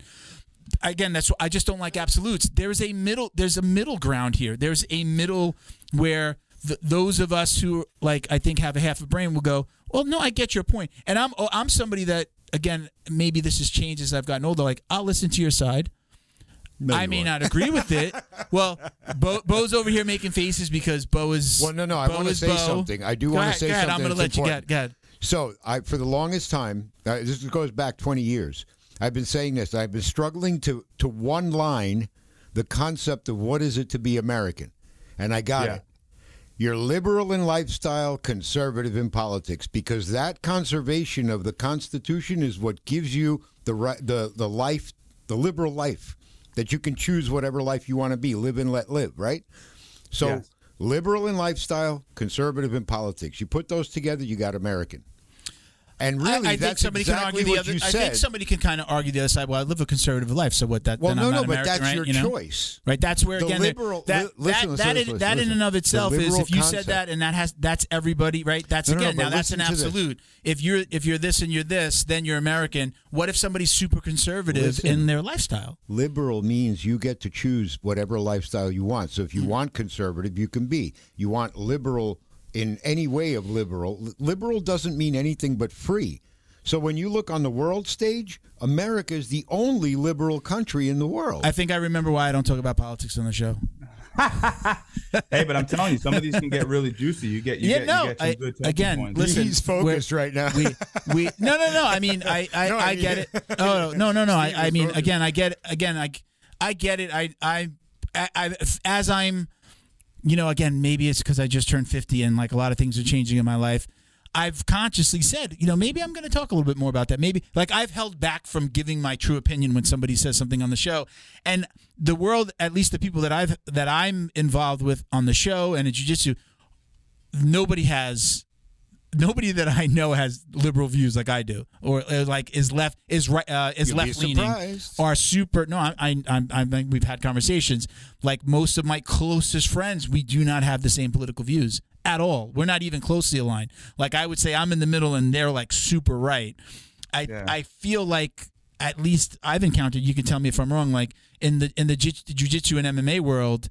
Like it definitely leans more conservative. It leans right, yeah. Right. Yeah, it does. It does lean right. I think it has a masculine component to it, and I think things, especially for me, it was the whole pandemic, man. I'm from obviously a liberal state, and then that pandemic hit, and I had to actually go to these Democratic offices, like the mayor of Mount Vernon, and I had to sit with them, and they patronized me, and they laughed in my face about the gym not being open. They're like, oh, we're going to have to see what happens. Like the shit they put us through. Yeah. And then when I saw this. What did you do? You went to meetings? You went to like town halls or something? Or you went to town halls. I had personal meetings with the mayor. and they would come to the school and look at the piping to try to shut us down. Yeah, like they were so fucking disgusting. And then now when I see what's happening on the other front with the whole, you know, I won't get into that. Get into it, kids and shit. Yeah, it's just no. I agree with him. I agree with him. It fundamentally changed the way that I see the world. Yeah, it changed the way that I see the world, the way that I relate to politics. But guess what? Here's the golden thread. Because without saying that, okay, I've moved from way far left. My family's progressive to somewhere in the middle too, right? Somewhere in the middle. I'm objective. Okay. Like I'm not a Trump fan. I was fucking around, but like. You know, everyone hates Trump, right? All the liberals hate him. Yeah. Let's go Trump, because fuck you guys. Yeah. So I'm right there in the middle. But for me, I realized I got to live for myself, motherfucker. I got to get up and do my own thing. Yes. I'm not going to let Fauci or DeSantis or whoever wins the fucking next presidency dictate how I live my life. And then I can already hear the counter arguments. But Steve, it's going to affect your kid's life, but it's going to affect your Social Security. Bitch, you think that I'm worrying about my Social Security? I'm getting it now. Yeah, I'm getting it now. That's true liberalism. Yeah. That's true liberalism. Classical liberalism. Maybe I'm a classical liberal, but I'm taking back my autonomy. Fuck all that nonsense. You know? So this is I maybe so that people understand where I am. I'm watching the. Did you watch the last UFC? Yeah. Did you watch the last event? Who walks out? Dana White walks out with Trump. He walks out. He walks out. And I'm like this. As the crowd is going wild, I'm like, this fucking idiot. So now, let's say, I am 0% of me is a Trump fan. But let me add this. No, that's fine. Yeah. He's unlikable. The messenger, there are a lot of good things that he may have done. And look, I had a little bit more money in my check when I was working for somebody else when he cut taxes, right? But it's the fucking messenger, man. I know. You could have somebody that's a little bit more well spoken, saying the same or spouting the same policies. Yeah. And me go, go back. I remember Ronald Reagan, like he was a great. He was a great deliverer of the message. Is that a way I say? He was an actor, by the way. Yeah, he delivered. Yeah, right. He delivered a great message. Trump's and then you have somebody with like Trump saying like you try to deliver the message, and then he steps all over it by shitting all over what he says or shitting all over somebody. You know, so like it's the messenger. So you mentioned DeSantis. I'm in Florida. Same thing. Like businesses were open, and there were certain things that DeSantis did that were like, hey, it was good for business. I had blown out my knee, so I wasn't training anyway for most of or at least maybe the first 9 months of the pandemic. So I did go back and we were able to train, and that was good. And my, businesses didn't go under, and businesses did not shutter in Florida like they did in a lot of other places, especially in the fitness community. I can't tell you. At least down here, I can't tell you a gym that closed because of the pandemic that I know of. Not that didn't happen, that I know of in my world and in talking to people like this. People moved around, and maybe even like some people like, I went and opened my own gym so I could do it my way. But it's the messenger. And, DeSantis is a better messenger, but he's still not the best messenger. He's still, I mean, if you're down here and you watch him and you hear him, I mean, sometimes it's just like, look, I'm a brown man living in America. I am a brown man. I'm not black. I'm not white. I'm Puerto Rican. I am a brown man.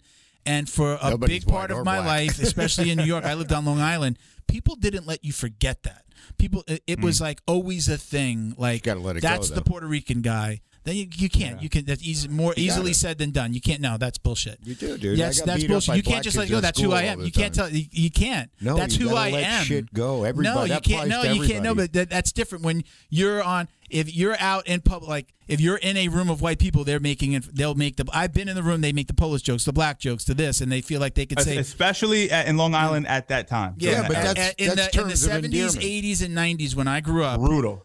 It was. I'll tell you, one of my good friends like a couple years ago said, there's a place called Center Reach. Yeah, and he goes, he's like, yeah, that they call that Center Rico now. Right. Right. Yeah. Like, okay. So now he knows me. He knows that I don't like that kind of talk. Like, but it's just, if you're comfortable saying that in front of me, what are you comfortable saying not in front of me? So anyway, so fast forward, I'm a brown man living in this country So certain things you have to know, like it's like knowing your audience. Like you have to be careful what you say. Again, you could say what you want, say what you mean, but you have to understand the way that you're delivering the message. You're not delivering the message to people who've had the same life as you. In Florida, it's Cubans, it's Puerto Ricans. I mean, what do they say? Like West Palm Beach down or Boca Raton down. It's like the further south you go in Florida, it's like the further north you're going in the country, because it's like New York. It's like such a mix of like a New York City kind of feel, right? There's just so many people. So anyway, again, it's the deliverer of the message. I can't see Biden getting reelected. But I'm like, okay, if I had to choose, who would I want out of that Republican stable that's coming out? Who do I want that I feel is a good messenger?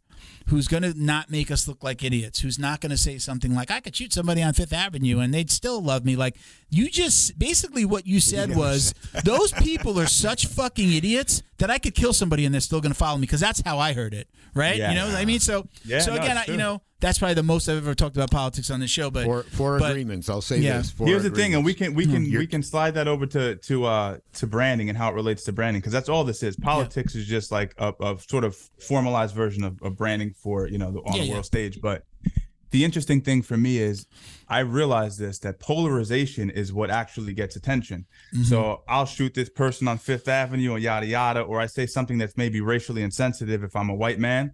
It's like it'll get the headlines. Maybe it is really who I am. It probably is.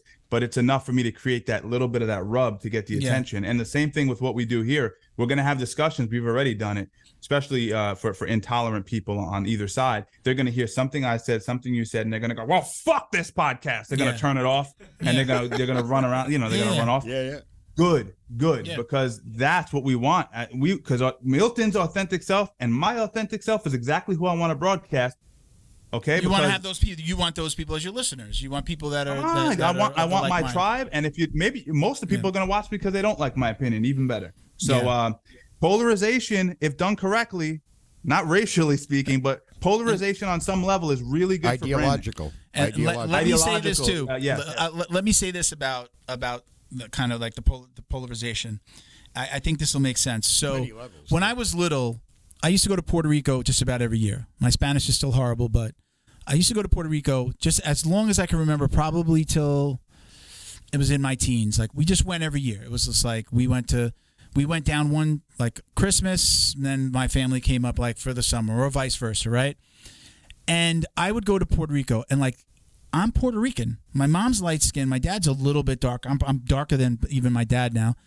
I would go to Florida, and there were like blonde-haired, blue-eyed Puerto Rican women. People, just people. Let's not, who knows what their background is. A lot of Germans in South America. A lot of German. My mom's like grandmother was German, right? Like, she was like I believe a German background. When I met my great grandmother, I sat down with this woman. She was white with blue eyes, like this old lady. She wasn't even like, she couldn't even speak. She was like so old in a home, So I would go to Puerto Rico, and I would see these like blonde-haired, blue-eyed women and men and black people, and I was like, oh, this is all Puerto Rico. It's just like here. It's all of this. But when I was in New York, like, I was what mostly like most Puerto Ricans look like me, or at least most Puerto Ricans, you'd be like, oh, that guy's Puerto Rican. Really, right. There was Dominicans and Puerto Ricans on Long Island, and everybody was Puerto Rican, right? Like, they just called you Puerto Rican. So, like, that's all I even saw were like people that looked like me, and then I'd go there and I'd be like, oh my God, they just speak Spanish, but there's this whole rainbow of people. Like, it's so different. Let me ask you: are all white people the same then? Because everybody absolutely. So wait, I was going somewhere. I was going to go somewhere with that. I was going to go somewhere with that. I've heard some of the most racist stuff from like my grandmother. Like, my sister was dating like a dark-skinned Dominican guy when she was a teenager. Yeah. And she would say she was visiting in New York, and she met him, and like they went off, and she was just like, she fucking had a shit fit and told my mom, I can't believe you're letting her date him. Like, they were super racist. So it's like the same everywhere. It's like it's the same everywhere, even within those individual communities.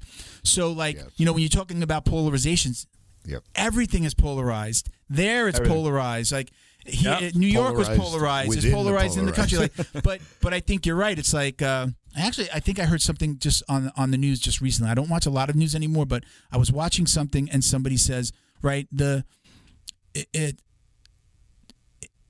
we have to be polarized for them to make money, basically, right? For us to grab the eyeballs, it has to be polarized, right? You've got to have each side. Maybe it wasn't the news, maybe it was just something on social media, but right, you have to have both sides arguing in order for it to be to draw eyeballs, right? Because what are we going to watch? Are we going to watch the little baby shaking a rattle and playing with its mommy, or are we going to watch the train hitting the parked car on the tracks, right? Like, if you put both of those things out, most people are gonna want to see the train, literally, right? Where we call it, like, you can't look away from the train wreck, or that person's a train wreck, right? Ancient politicians learned, they figured this out. Obviously, they figured it out back in the day that if you create a bifurcation and you play to the human psychology of right or wrong, left or right, black or white, you can create this disconnect, and then you can sway people, and it works incredibly well. So you see that everywhere. It's just incredible. But the point, man, on point. They're playing on our own internal faculties. So it takes for us to have that internal fortitude, the self-awareness to go, oh, they're fucking me right now. Discernment. Okay? Yeah. Discernment. I'm not gonna let them fuck me. I'm not gonna let them run a train on my mind. I'm gonna be I'm gonna be a fucking man, and I'm gonna stand up for my shit. I'm gonna, but people don't want to do that. They get on Twitter and they just go with the flow. They're living autonomously. Through the pandemic, I've worked out of my house. I've been in Florida for 25 years, and probably half that time I've worked out of the house, either on my own business or during the pandemic working remotely for somebody else. Like, I've either worked for somebody or had my own business, or even worked for somebody and had a side business going. And I watched a lot. I would just leave. It would be like half the day music and half the day the news. And see, it was almost always CNN. Throughout my whole 25 years here. And it slowly but surely just got like worse and worse. And like watching, like to this day, like I'll watch the news a little bit. I'll have a coffee in the morning. I always tell my wife, I want to watch the news. I just want to make sure the world's not ending. And then I'm gonna turn it off. I put music on. I put on stuff that I like, because if you watch, it could be fucking depressing watching the news all day. Oh yeah. And it's not like I don't care for, okay, there's wildfires here and people are becoming homeless, or right now it's the heat index and like, people are dying because it's freaking it's gonna be 117 degrees in Arizona. It's not that I don't care about that stuff. It's that all the other stuff that they put in between all of those stories is all so fucking depressing. And it's meant to be that way. And again, like, and having, I tell people, if when people really start arguing about politics, I say, like, what really, go back and like every time somebody was elected, what really changed in your day to day if you didn't pay attention to it? Right. I say like I had a little bit more money when Trump cut taxes. I had a little bit more money. That directly affected me. But I got Obamacare. I had Obamacare for a couple of years. I was on my business on my own, and I went through the marketplace, and I got, so like they were like, those are significant things, but like my day to day wasn't like, okay, what's Trump up to today, or like I didn't have to hear Obama tweet or a Trump tweet. Like it wasn't necessary for me to live a happy life. I could be aware of what's going on. What's that? It's the obsessive component. Yeah. It's this nonstop wash of the same fucking rhetoric over and over. We know what they're doing. Super depressed. I started to just turn it off, and now I watch the news one time. I wake up in the morning. I put the TV on. I've been watching like the CNN has an app on like the Samsung TV. I actually usually put that, but there's three right next to each other in the channels. It's CBS, Fox, and ABC. And the Fox that's there is totally news. It's not opinion. There are no, when I at least watch it, there's no opinion news.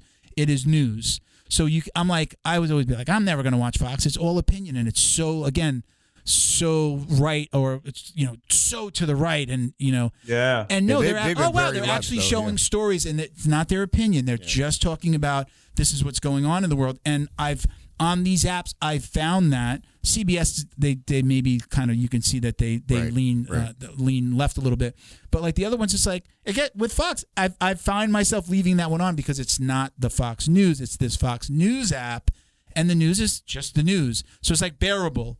yeah, you might hear a bad story here and there, but they do like, they're cooking with this guy and this chef over here and this guy. Like they're putting like good stories in with even if it's bad, but they're not giving their opinion. And I guess like that's part of what bothers me with some of the news organizations. Like I'm hearing their opinion, but their opinion isn't the news. That's an opinion. That's like a talk show. That would be like Oprah, my take. Right? I'm a broken record, Milton. This is my take, and this is for anyone who might have a similar disposition to me. Who gives a fuck? Who gives a fuck? I still have to pay my mortgage. I don't give a fuck. Right. Yeah. So, and here's the thing: if you do a little bit of research on marketing, you'll learn about a guy named Edward Bernays. He realized early on that these companies wanted to figure out how to get females to smoke cigarettes, and obviously it was a very masculine thing. So what he did is he figured he'd get all these beautiful women to stand on the side during a parade, dressed scantily clad, and smoke cigarettes, and have paid photographers come out and take photos. They published that into the newspapers. They realized that people will go wherever the interest or the energy is disseminated. So in other words, if I put this up in an image and say, this is now true, it makes you more feminine to smoke. It was all constructed. It wasn't real. Women started smoking the next day, and it became a normal thing thanks to Edward Bernays. And he did this. He's a pretty malevolent guy when you think about what he's done. But this is now a part of the news structure, and every bit of information that gets sent out across the internet. As soon as CNN made that switch in the 90s from I think it was the 90s, 92, 93. I saw a documentary on it. They made a switch from news to this weird sensationalized, and Fox, forget about it. Opinion, but they made the sensationalized jump. It's just like, guys, you don't see what's happening? Yeah. What are you doing? Worry about yourself. The example a similar example that I use is wedding ring, engagement rings. That wasn't always a thing, right? Yeah, like it was, but it wasn't. That wasn't always a thing. That was constructed by the diamond industry. Like, you should propose and put this ring on her finger, right? That's not like in the Bible. That's not something that goes back hundreds of years. That's like, I believe, like early 1900s newspaper print, right? That wasn't a thing. Like, if you think of like a movie that maybe you've watched, like a period piece, like when a man proposed to a woman, that wasn't like, and let me put this ring on her finger, right? That's like what was that? What would that be? A 20th century concept, right? The 1900s, right? 20th century. Right. That'd be like a 20th century concept. Somebody can correct me if I'm wrong, but right, like that's my example of like older, what you said. It's modified. It's an older concept, but it's a modified thing. But the diamond ring, like Santa Claus. The diamond ring, maybe not an engagement ring, but the diamond ring was constructed by the diamond industry. Santa Claus, like you should be doing this, So Santa Claus went from Saint Nick to the Macy's version of Santa Claus, which was the marketed version. Yeah. I mean, most of that, even the freaking Bible, is half of it is marketing as opposed to truth. So Bernays, actually malevolent or not, what he did great was to expose this aspect of human psychology that people can be so sheepy sometimes.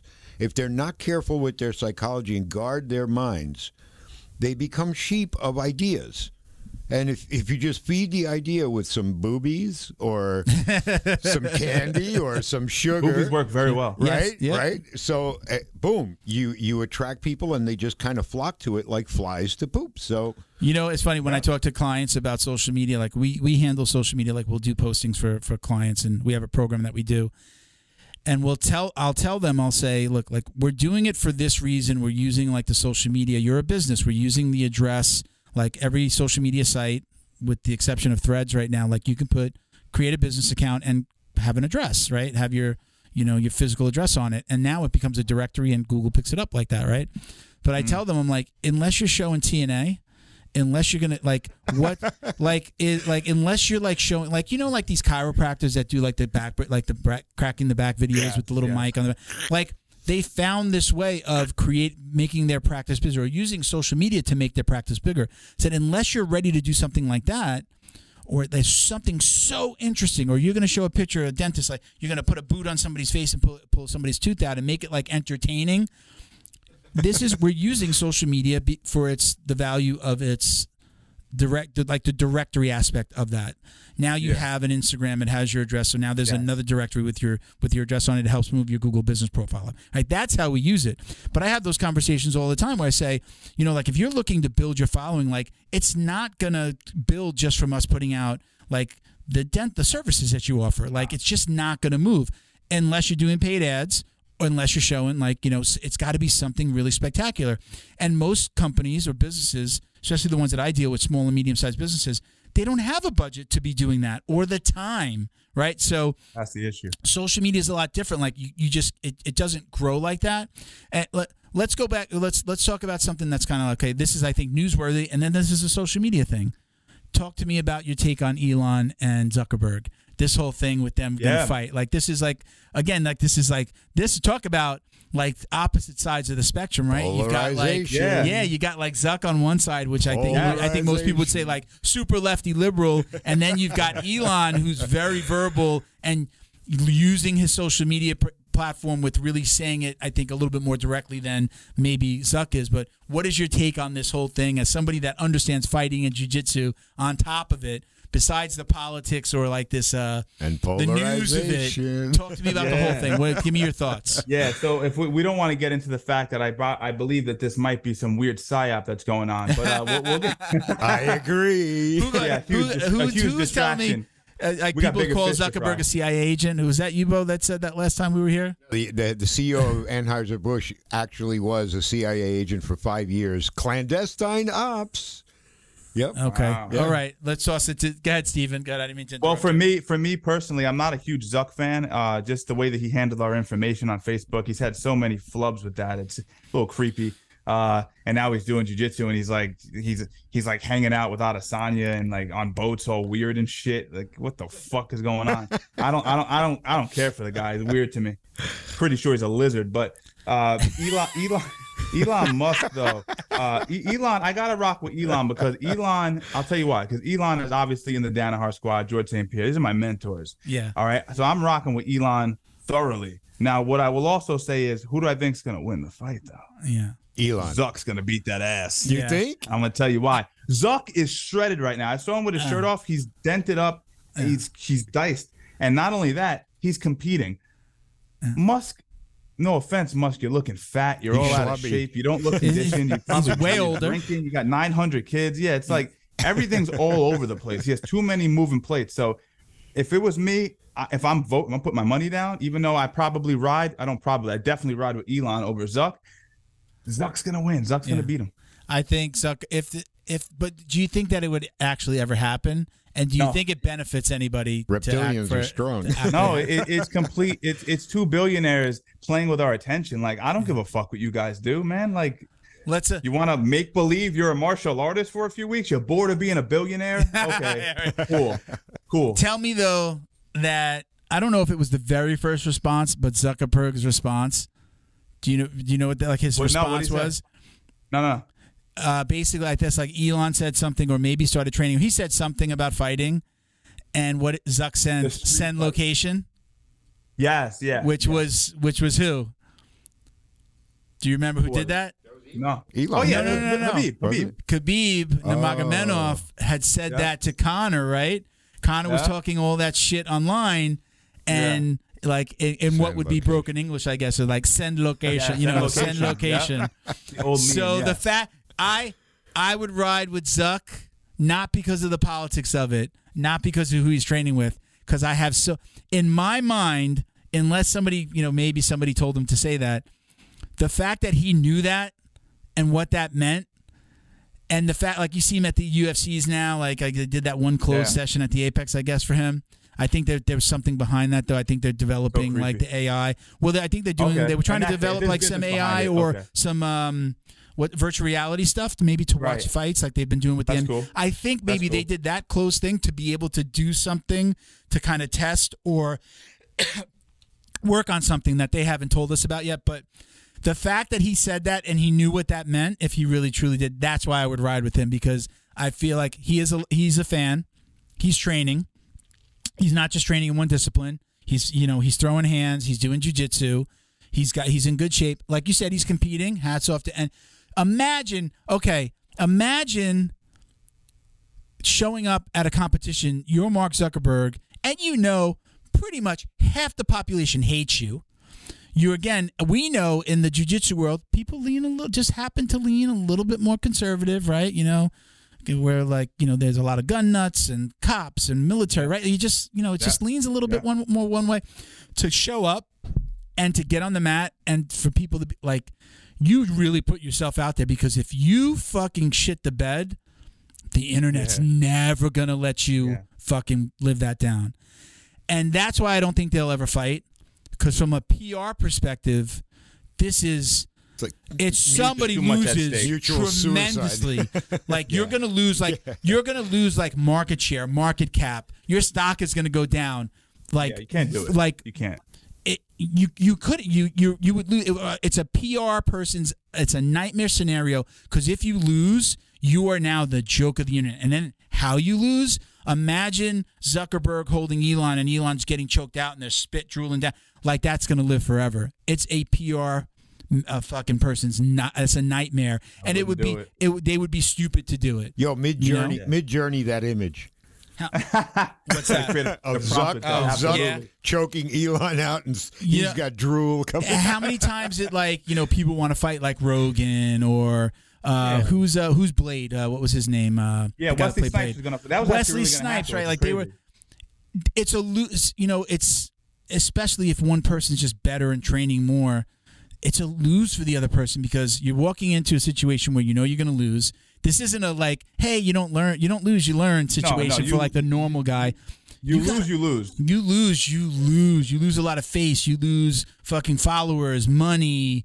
Again, if you own a company, like people might like this situation. People might be like, fuck it, I'm going over the threads if Elon loses. Like, yeah, I'm really gonna fuck Twitter, right? Like that could happen.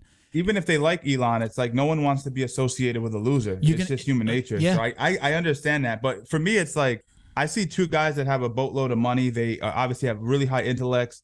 They were able to navigate their way financially through creating problem solving for millions and billions of people. That's awesome. But like, I'm not going to entertain your little like, all right, I'm going to seem like a fucking contrarian on this podcast, but like, you're playing with new toys. I've been doing this my whole life, bro. Yeah. Like to me, I've been sacrificing my body my whole life. I'm not gonna sit here and watch you guys fucking. What about in 5 years? You know what it takes? Like 5 years. Now you're a purple belt. Oh no, like you paid your dues. Absolutely. The guy. Now you'd be like, wait a minute, this guy's. You start seeing some cauliflower. You're gonna be like, all right, this guy's seen some shit now. Here's the thing with Zuckerberg that no one's talking about, dude. He's rolling with paid people. Yeah. No one's going with him. He's in a closed environment. Why are we sucking this guy off? He's rolling around and people aren't choking him, and he's like ending up on top and everyone's laughing. It's like that's not how you get better. Well, we know when we look at that, like they're letting him advance. They're letting him like, I'm here to kind of like, maybe I'm not going to let you choke me out. Like I'll let you. I also heard rumors. I also heard rumors that like he made a stink at the tournament over like. I didn't get a point. He like, and regular people make this whole thing too. Regular individuals complain about points that aren't awarded properly and all that. But he threw like a little bit of a hissy fit. So it's like, my whole thing is this. I think it's cool. Kudos to you. It takes balls to be a billionaire with that kind of attention on you. It must have been a pressure cooker to go out there and compete. I'm not minimizing that. What I'm saying is, you already won life. Why are we? Yeah, like, my attention span for it is so minimal. I'm going to say I respect the fact. I respect anybody that tries to get out there. Let's see how long they go. I think Zuckerberg, he's younger. He has the ability to stay longer. You know what? So to get older, you just talked about being hurt. I'm 50. I'm like, I wake up in the morning and it's just like, okay, start to roll over. Okay, what's going to hurt this morning? Like I wake up, I have a cup of coffee. I said a cup of coffee, the news, and I'm massage gunning my whole body. And I don't do it with the nice little round piece anymore. I do it with the fucking trying that spike piece to fucking get into places. Like I do my whole body while I'm watching, having that coffee. Then I sit down for some breakfast and get started on work because everything fucking hurts. So I know like Elon to start now. Hey, jiu-jitsu's for everyone, but it's really difficult to have longevity when you start so late. What if? It is. And then you've got Zuck, who's like younger, and again, he's competing. Look at the shape that he's in. What if this is a secret industry kind of thing going on where, like, the Gracies and the big hitters in jiu-jitsu are working with Elon and Zuck to promote jiu-jitsu through this whole thing, they'll never actually fight. I love the fact that the thing that I love the thing that I do almost every day is at the center of all this. I really love good it. point, I'm like, there's this a little bit. This spotlight that's on it, and it's not just like it's like people keep on talking about they're going to get in the cage. Like nobody's saying like, oh, they're going to do a jiu-jitsu match, but we know kind of like in our world, like it's the base of it. You know, they're going to roll around. Yeah, they're going to wind up rolling around. They're going to wind up in a jiu-jitsu situation. So we know, like as jiu-jitsu practitioners, like, oh, this is fucking awesome. Look at the light that they're shining on this. It's going to be funnier than Mayweather and McGregor, though. Oh, I mean that was just fucking crazy. This is if they fought now. You know, we've all seen those fights of two people that are completely like don't belong in the ring. Yeah. You know, you go to your fucking, you know, you just like all technique goes out the window, and then you know you just start fucking like throwing punches to survive. So American beer I saw belly. Elon put a tweet out. Elon put a tweet out where he went. He said, "Well, I did a little bit of judo. I did a little bit of whatever," and then he said, "In some street fight defense." I was like, "Get the fuck out of here!" I was like, I got to jump over this other side after that tweet. That was a painful tweet. We all know, and no offense, Bo. Like everyone, we know when somebody comes to us. If I went to you and I was just like you're truly an MMA guy. You've done boxing. I did a little bit of Muay Thai for a couple of years when I first started jiu-jitsu. We had a Muay Thai class, and then we did like some MMA class. They really called it, right? You're doing your throwing hands, takedowns, and use your jiu-jitsu. So like when somebody comes into the gym or something and it's like, oh, what have you done? Like everybody's done some karate when they were a little kid. Everybody's done some taekwondo. When they tell me that there's this little thing, and even if we don't show it on our face, in our mind is smiling. Our mind's going, oh my God, I'm about to fuck this guy up so bad. And really, let's see what he thinks when he's done here. There's that thing or somebody that says, oh, I had a lot of street fights, or I see red. Like those are all little things. I see red meme. Yeah. Those are all things that we go, yeah, get on the mat. Let's get you on the mat.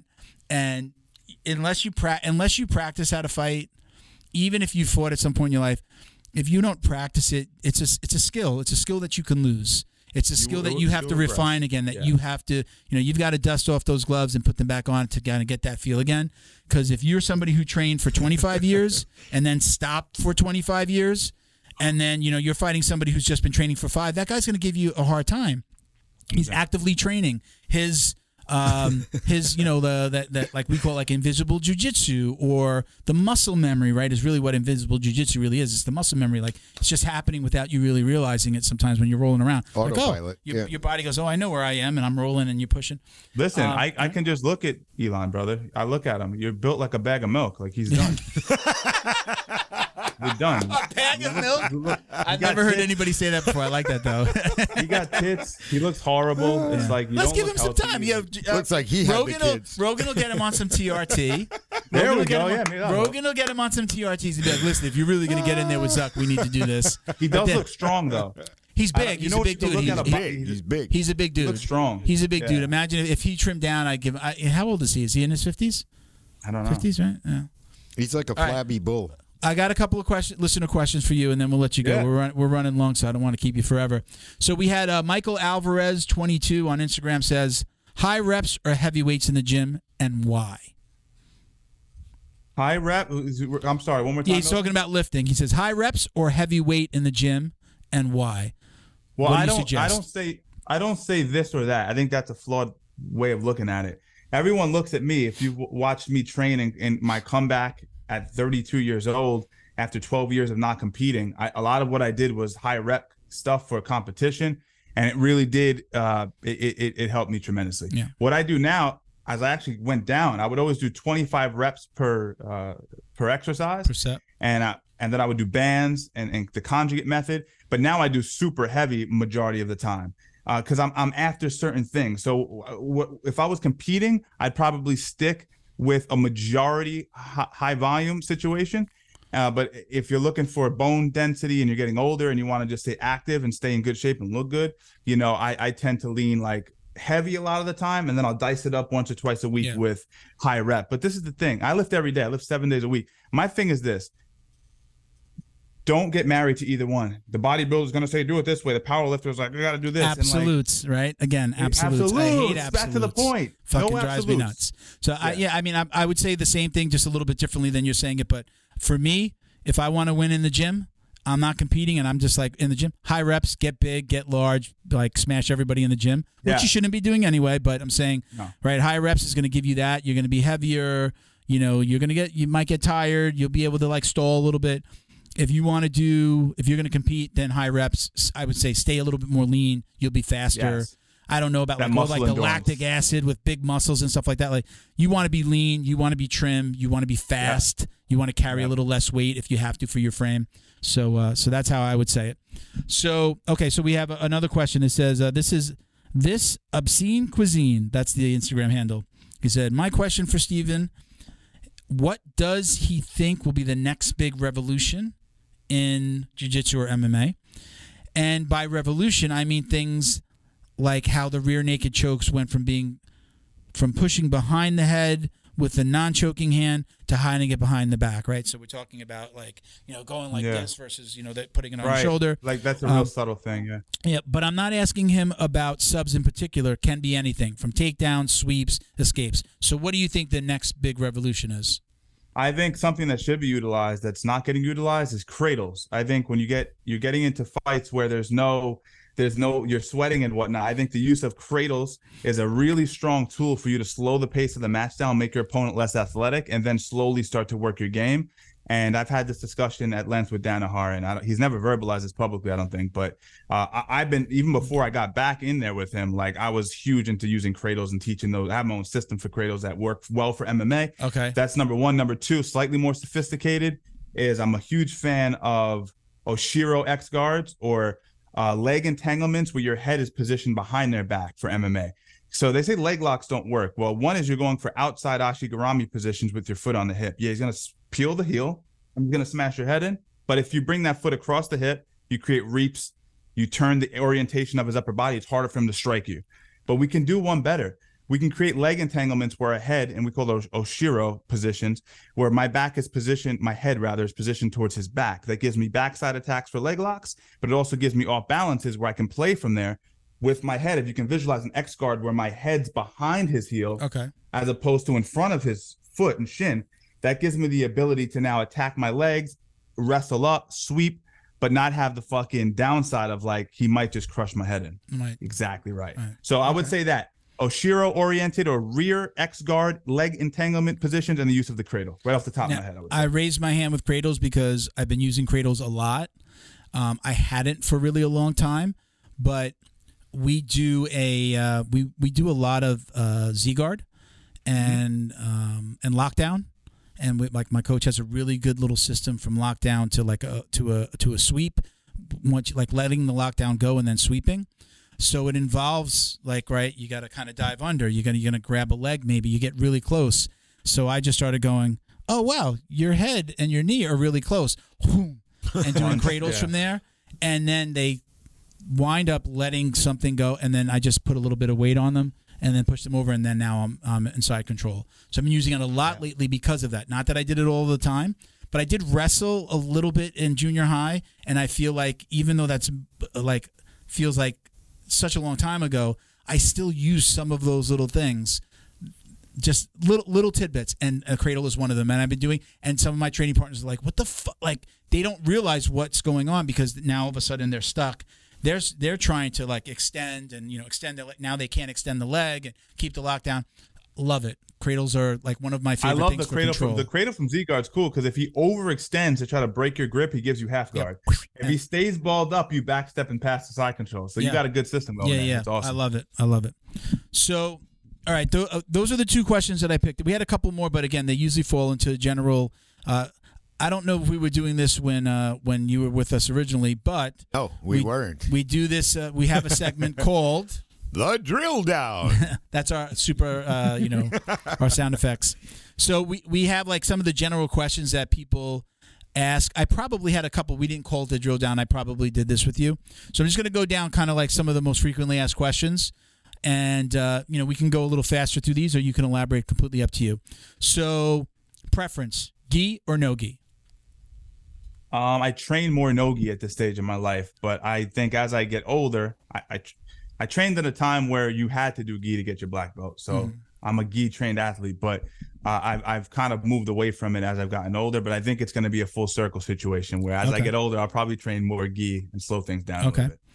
Takedown or pull guard? Takedown. Yep. Music during rolling, yes or no? I'm a musician. I can't pivot the fucking computer, but I got a nice Jaguar sitting right there. Fender Jaguar. But no, I turn it off. I like to have my senses fully engaged in the process. Yeah. For me.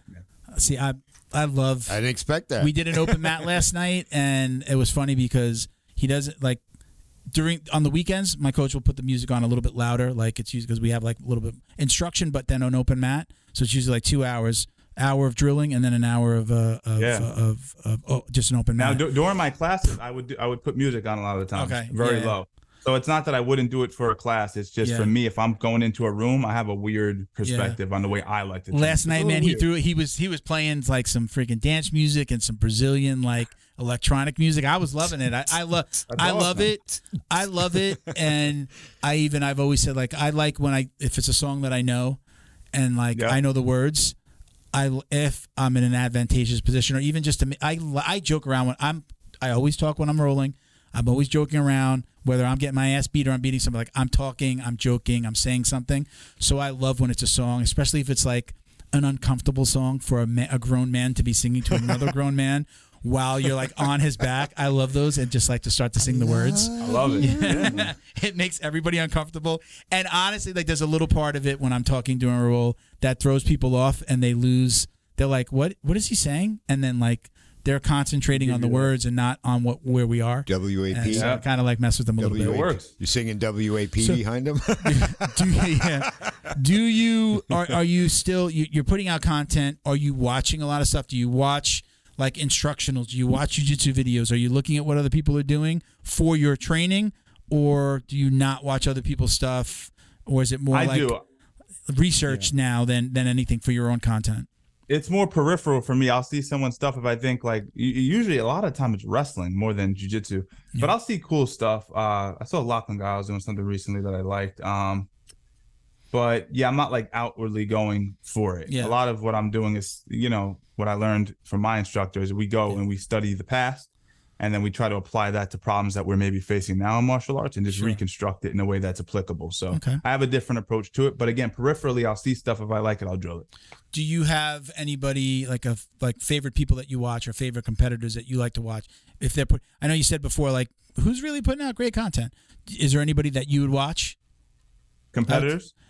Competitors or content creators that are putting out stuff like, oh wow, I can really learn something from that person. Let's say without putting Danaher into that mix. I don't Danaher. Damn it, man. I don't really like. I don't see a lot of stuff that I like in the space. But I will say, what was the first part of that question? I want to give you a good answer. Well, I was going to say, are you watching content? Do you watch jiu-jitsu content? Do you watch MMA content for anything other than research, for enjoyment, or like, oh wow, I really like that move. Let me go try that in the gym. I just don't see anything good, man, when I watch it. I don't see anything fun and exciting and novel. I see cool moves. Is it kind of like an accountant doesn't want to go home and do math? I've also been around for a very long time. Yeah. Say that again? I've been around for a very long time. So I'm a little jaded. Yeah. And it's funny. I mean, you've trained with like the guy I don't want to say he inspired. It definitely inspired the way, I guess, instructionals are done now. Like when you're talking about systematizing things. I mean, that's Danaher, right? I mean, was anybody really systematizing it? Do this, do that, like explaining it. I do like to hear, like I know people joke with Danaher a little bit here and there, like, oh God, those Danaher videos, it's like a 12-hour instructional. Like, it's cut it, and a lot of it is him talking and explaining. I actually like that. I don't want to just know how to do something. I want to know why. Like when you talk about breaking mechanics, or like this is where the move came from.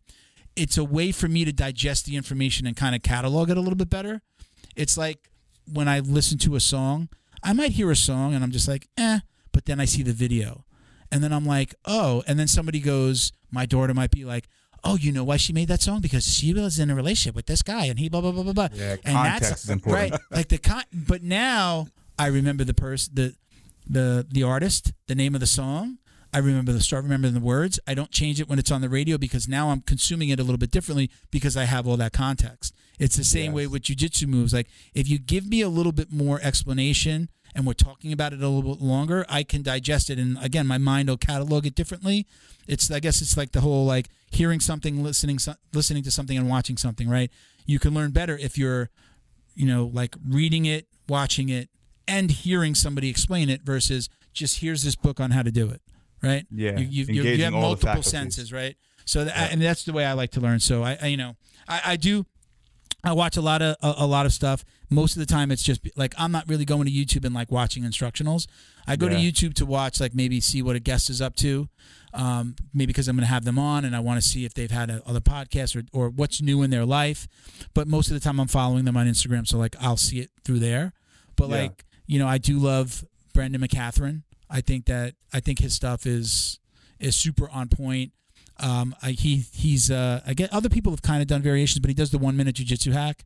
So hey, like making my jiu-jitsu better versus teaching me a move in like a long format. Mm-hmm. I love when he shows me something like, hey, when you're doing your lockdown, hey, if you do this, like that's what I like. So I like consuming him in those smaller bits, partially because again, the whole way that I learn, I want to hear it. I want to see it. I want you to tell me about it. But then I also want to do it. Then I have to go do it. But you're not a fanboy. Yeah, unless I'm sitting with like a training partner, it's really hard, or have a good, a jiu-jitsu grappling dummy.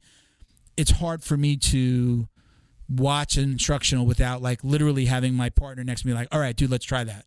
Let's do that and see where it is. Right? I don't learn like that. So I like the what would you call it? Micro content. Like I like the smaller stuff. Yeah. Yeah. So, okay. So, ultimate goal. Like, I usually ask people, what's your ultimate goal in the world of jiu-jitsu and MMA? I'd like to know what's your ultimate goal with what you're doing. I think you maybe touched on it before about, like, selling kind of the properties. But what is your ultimate goal in this world of content creation and jiu-jitsu in the MMA world? What are you thinking?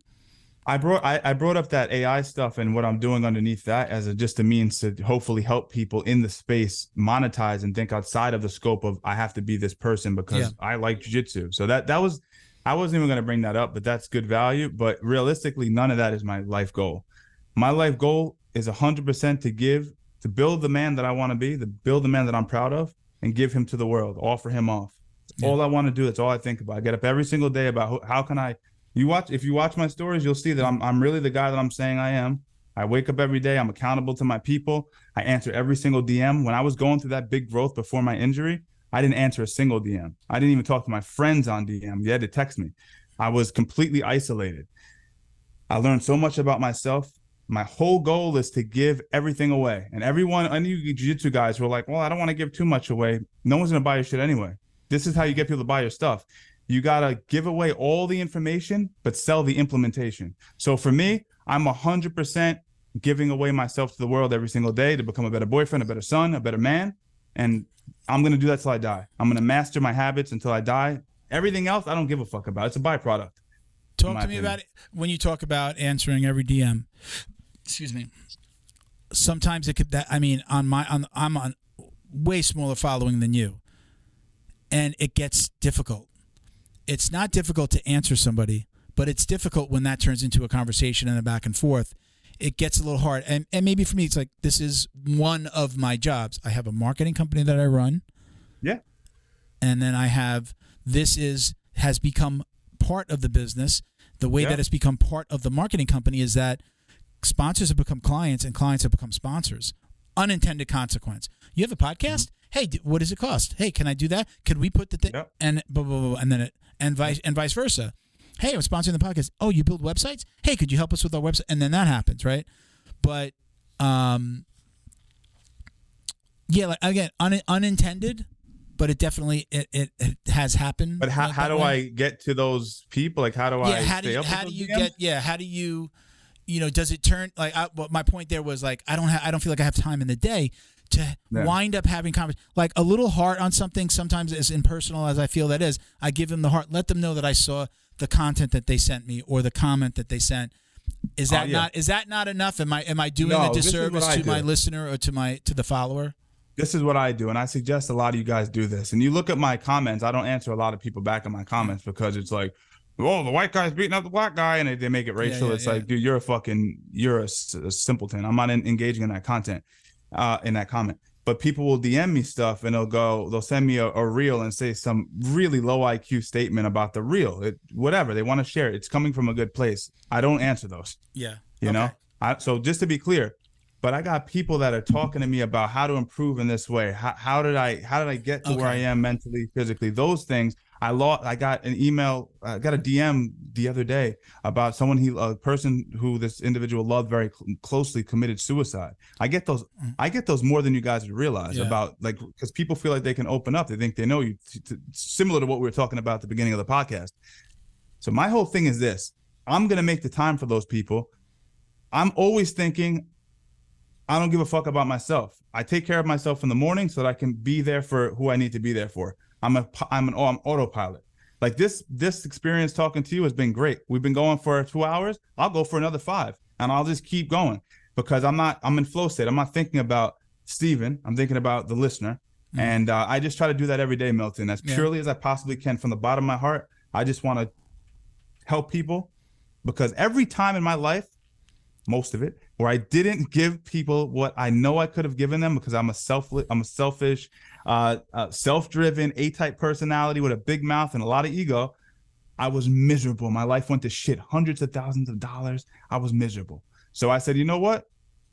I'm going to give it all away. And I've been as happy as a pig in shit since then. So I answer those damn DMs if they deserve my answer.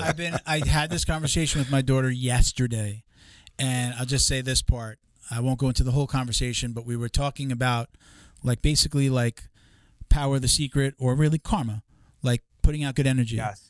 And I said, I'm going to knock on wood right now. I'm big, but I'm like, don't jinx yourself by talking about something.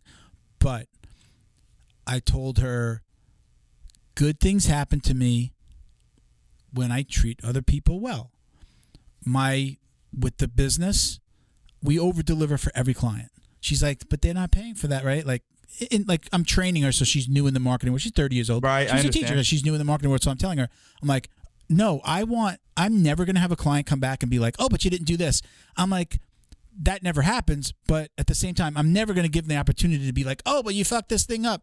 When I'm like, hey, remember when I gave you those free cards and the free postcards and the business cards and the this, and we redid all of your cover photos for all of your social media when it's not included in your program? We over-deliver because they wind up giving you a referral. They're just appreciative of it. And I don't do it just like, I said, you can't do something to be like, okay, universe, what are you going to give me back? You do it because it's the right thing to do and it's a good thing to do. And you wind up getting rewarded. And I told her, I had a conversation with somebody else and I explained this to her. I said, I never quote rappers. I said, but, and I couldn't give you the exact quote, but Kanye West, I think it's in the song Click. He says something along the lines of, all this time I've been asking God for stuff. And he's thinking like, God is not paying attention to me. And then I look around at my life and I go, oh, he's been paying attention to me all this time, right? I just elaborated on Kanye's line, but I said, that's the way that I look at stuff now. Again, this is like post-heart attack. My mindset definitely changed after that. Now I'm like, I want to live a good life. I'm not going to be here forever. I'm not scared of dying. I was in bed, like, what's going on, laughing with people were walking into my room going, you're laughing. How bad could this be? I'm like, I don't know. I'm not in pain. I had a heart, but I wasn't like, it wasn't painful. So it felt like somebody was sitting on my chest for an hour and then it went away. And then it was like, you just had a heart attack and you're 80% clogged. Like, we got to go in there and put stents, right? So like, I told her that though. Like I said that, I'm like, basically you need to be appreciative of what you have and know that sometimes when you're going like, oh fuck man, this thing is bothering me. I'm like, just remember about all the other good things that are happening in your life and look at the life that you have. She was a teacher. She now works from home, makes her own hours. She goes to the gym in the middle of the day. She's just like, the only downside is like, she doesn't have summers off anymore. She's been like away for like 5 weekends this summer where it was just like off on Friday, like took the weekend, did a little bit of work on the road. I'm like, look at your life. I want that for you. I want you to, but you have to give that out to the universe and show your appreciation. You can't just be upset about the thing that you don't have, so that's how I explained it to her, but I'm a big believer in that. What you're so many saying people is like, are paying karmic debt constantly. give, give until it hurts. I tell her, my personal life, if I have a dime, my friend has a nickel. Like, that's the way I think you have to be. It may be like, my friend needs it. Like, if I have a dime, my friend has a dime. You could almost say, if I have a dime, my friend has a nickel. I will give you the shirt off my back. I've learned that from other people that have done things for me. But if I believe if you operate in that way, then things that, like, the universe rewards good people. They say, like, nice guys finish last. I don't believe that. I think the universe rewards people when you're being good or you're good to other people without expecting a reward. It winds up coming, and you might not always realize. Sometimes we need a brick house to fall on us, but you got to remember the little things. Like, I tell her, like, you're working from home. You're going to the gym. When she goes to the gym in the middle of the day and she tells me that, I'm like, I smile. I'm like, it's nice, isn't it? It's nice to just take off an hour or two or go work with your friend at a Starbucks and sit and chat while you guys are working on your computers because you both have this freedom. Remember that stuff when you're thinking about, like, oh, I don't have this, or I can't go here, or I don't have enough money, right? Think about those things. So I absolutely preach that. Give till it hurts, and worry about yourself last, because it will come back. People need to figure that out. Karmic debt is a real thing, and we live our lives and we do things that are, not necessarily conducive to the person we want to become, and we wonder why our lives in shambles or our health's in shambles, or things of that nature. Boom. It's so important. And this has been I'm reiterating this over and over in the podcast, but so much of this is like building the man or the woman, because you may have obviously some female jiu-jitsu players, building that person up every single day meticulously, 7 days a week. And then karma really kicks in, because you don't want to do anything but help people, because you've done so much to help yourself. And that's when that karmic wheel starts to kick in for the better. Yeah. But yeah, you can win all the fights you want, by the way. You can go win worlds tomorrow and still be a piece of shit who, like, treats his girlfriend like garbage and is just a real toxic person because you haven't fixed the things that need to be fixed. I was the unhappiest in my life at the job that I made the most money I ever made. I was making close to $200,000 a year. People were like, "You're leaving that job," and I'm like, "I'm miserable." Yeah. My last year I made $186,000 in my last year at that job, and I was miserable. I hated my life. I opened a T-shirt company. I started working from home. We were putting out funny T-shirts. It was so much fun to just be sitting there laughing all day about the ideas that we were coming up with. Yeah, I hated my life at that job, and things went down. But I learned so much from that stuff. Like, I left this job. I wasn't making the money. The T-shirt company didn't take off. But I wound up learning, and if it wasn't for me leaving that job, I would not be here right now. I might not have ever started jiu-jitsu. I might not have ever done so many of the things that I'm doing. I just wouldn't be here. And life is good. But I'm not like counting, oh, this is good, this is good, this is bad. Like, now it's just like, you're just living and be good, and those bad things will turn into good things at some point. Does that make sense? And you knew, it makes complete sense. You knew right there that job that you were doing, even though it was paying you a boatload of money, wasn't in direct alignment with who you are as a person. And so there was a disconnect. There was no congruence, and you were in pain. So you left it. But the universe is crazy. There's always compression and expansion. And that's what your online career is going to be. That's what your jiu-jitsu career is going to be, your money making. And what you just said, it went down for a while, but then it started to come back up. And guess what? It'll go down again. Yeah. But as long as you're raising that watermark gradually over time, you're going to be happier than you were with that big paying job. But also, you're going to be a more defined, nuanced person. You got to learn. You do have to learn from like in jiu-jitsu. I guess let's take it back to jiu-jitsu when we say you don't lose, you learn. I mean, that goes to the same thing in what I just described.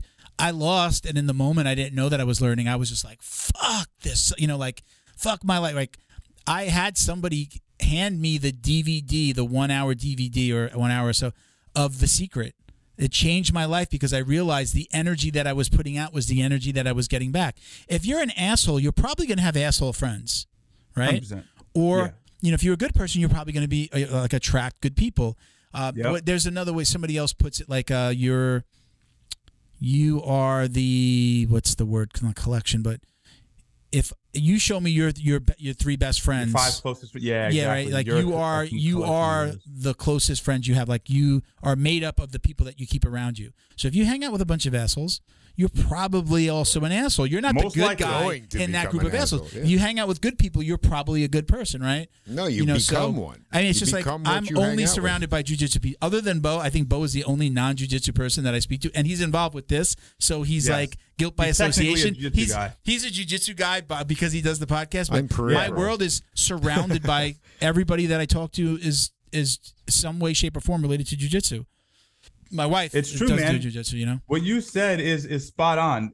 I think the ancients already knew it, but the universe is a mirror. It reflects, your external world is a reflection of your internal state. So like you said, if you're a piece of shit, your friends are a piece of shit. But this is the funniest thing. They're always like, Tom's a dick, right? Tom's a real asshole. And they think they're like the righteous one. It's like, no, motherfucker, you're just as bad, if not worse. And you're just ignorant to the fact.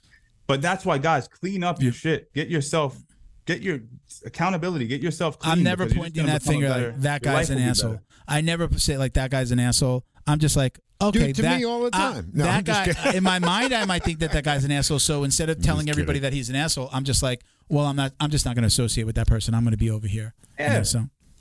All right, listen, we're going to end it there. Oh, wait, we got to ask you the most important question that we always ask. Dun, dun, dun. So I don't know if you remember. We always talk about this. Do you know the question? I think you know the question. Oh, I know, it's coming. Do you or do you not wash your jiu-jitsu belt? Now, just to be clear, for a lot of my years coming up, I did not wash my jiu-jitsu belt. I did not. But you got to grow up, guys. You got to mature. And do I wash it every single time I train? Of course not. I'm not a psychopath. But what I will do is, it starts to get a little rancid and it starts to get damp. Yeah, but I'm going to do one better because everyone knows the answer or they don't know the answer. But let me tell you something. This is what you guys got to start doing. Clean your fucking jiu-jitsu bags, you filthy animals. Clean your bags. Because here's the thing. Staph infection is brewing in that thing. And I know so many people are like, yeah, I cleaned my gi. And then you put it back in the bag that has all the bacteria in it. We got something. So your shit is completely washed. And you need to wash your shit. Early on in the podcast, we had this company send us these things. We wanted them to be like, it was early on. So we were like, hey, give us some money too. Like, sponsor us. I still have it. I still use it. It's called the Stinky Bag. They have different sizes. Yeah. It has a zipper at the top and a zipper at the bottom. You open it up. I put this facts. When I leave jiu-jitsu, when I come off the mat, I take my gi top and my belt and I put it in that bag.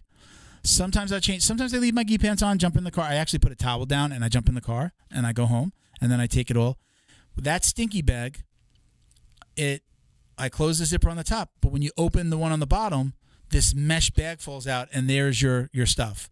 I usually take the gi top out, but I'll leave in, like, if I have a knee brace, like a knee brace, my belt, so that when I do wash it, I wash it in there. Especially like if you're watching like with gi shorts and things like that. So like I always hang everything to dry, but like I maybe throw in something with Velcro on it, or my wife has her boxing wraps.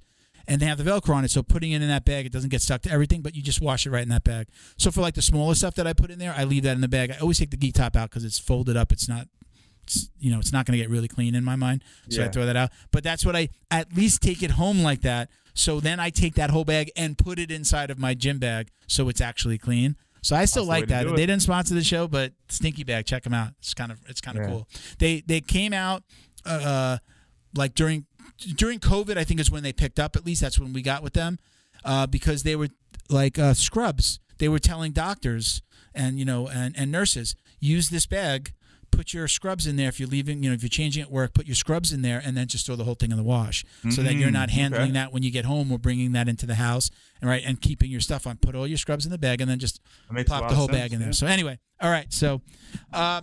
They just got free promotion. You guys better start paying. Yeah, right. Let's do it, man. So thank you. I don't know. Are you working with anybody? So I always give the guests a little bit of time. If you want to shout out anybody, say hello to anybody, sponsors, thank anybody. This is your time.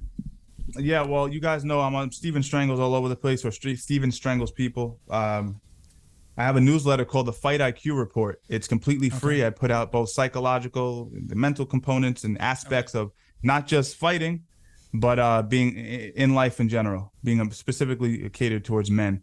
I also obviously cover the physical side of techniques and whatnot. I think you're going to hear me be real humble right now, but I believe I have one of the best newsletters in the fight game. And yeah, give it a look. I saw it on your Instagram when I pulled it up. If they go to your Instagram, click on your link tree, and it's right there. They can get over to your YouTube, see your latest videos, but it also had the link the to Fight the IQ report. Fight IQ report. And I also give you guys free ebooks. I got like a free Mike Tyson ebook, and I got so much cool stuff, free value, just giving it away. So check it out. All right, brother. Don't hang up. I'm going to come take some pictures with you by the screen real quick for promo and for the announcements that we put out. But I appreciate you coming on again, man. Thank you. It's always a pleasure. You're always welcome. We're going to be, again, we at this studio. If you were down here in Florida, you can come into this studio right now until August. I think we shoot at the other one. The first podcast is on the 8th. But if you ever come down to Florida, we're in Boca. Try to come down. We'll do one in studio. It'd be really fun. It'd be kind of cool. You'll see the new studio. It's always a different vibe when you're sitting next to the guests. Course. Yeah, we got to get that. You're always welcome here, brother. I appreciate you and thank you for doing this again, man. Thank you, Milton. All right, Thanks brother. for having me. All right, Hang out. Thank you to Neutral Zone CBD, a combat family-owned company that supports athletes and the people who love them. Neutral Zone strives to deliver clean CBD products for sports recovery in gummies, lotions, balms, roll-ons, and more.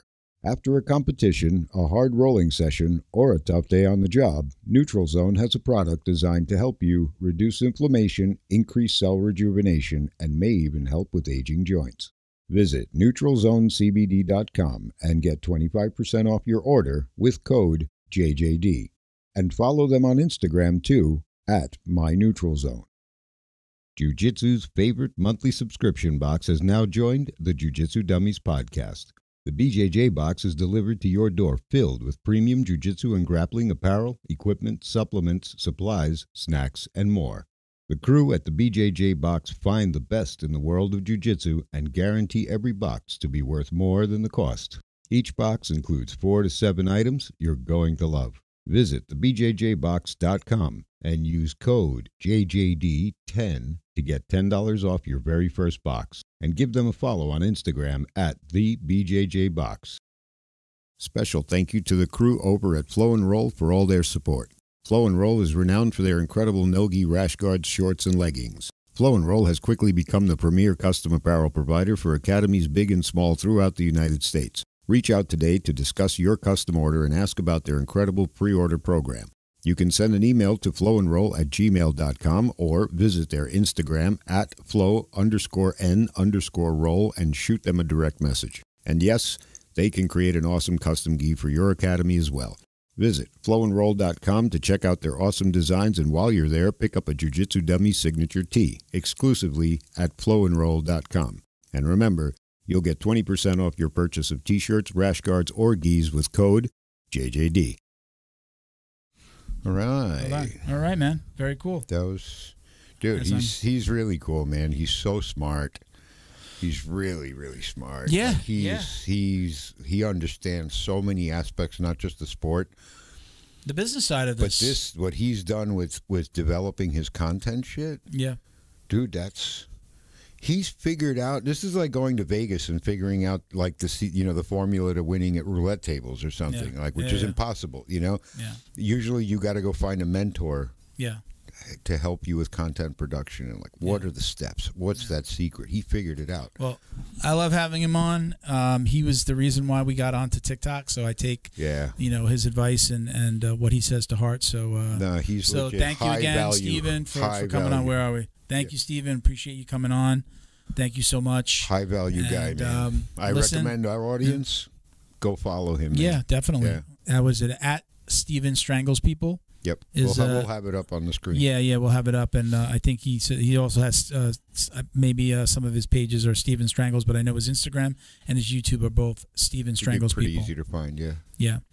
Yeah. So thank you, everybody, for watching and listening. You can check us out at Jiu-Jitsu Dummies on Instagram. We're on Thread now. Threads? Is it Thread or Threads? Yeah. We're on Threads now. You can basically find us anywhere at Jiu-Jitsu Dummies. Our YouTube is at Jiu-Jitsu Dummies Podcast. Our TikTok is also Jiu-Jitsu Dummies Podcast. But you can check us out. Click the link in the bio. You can see you have links to all of our sponsors, different ways you can support the show if you wanted to. Everything is there, so go check us out. My personal Instagram, if you want to have a conversation with me, is Uncle Milty BJJ. I'm really I've got a Facebook as well, but I'm really Instagram is where I'm doing most of my conversations, especially when it comes to the podcast. But Uncle Milty BJJ, Bo at BADWERKS on IG. And, all right. And if you want to find me on Facebook, I'm Bo Askew, ASCIU. Okay. So BOASCIU. Perfect. Yep. There you go. Thank you for watching and listening, everybody. Peace, love, jiu-jitsu. Us. Look, I didn't have to look at that to read. I finally got it. 121 episodes.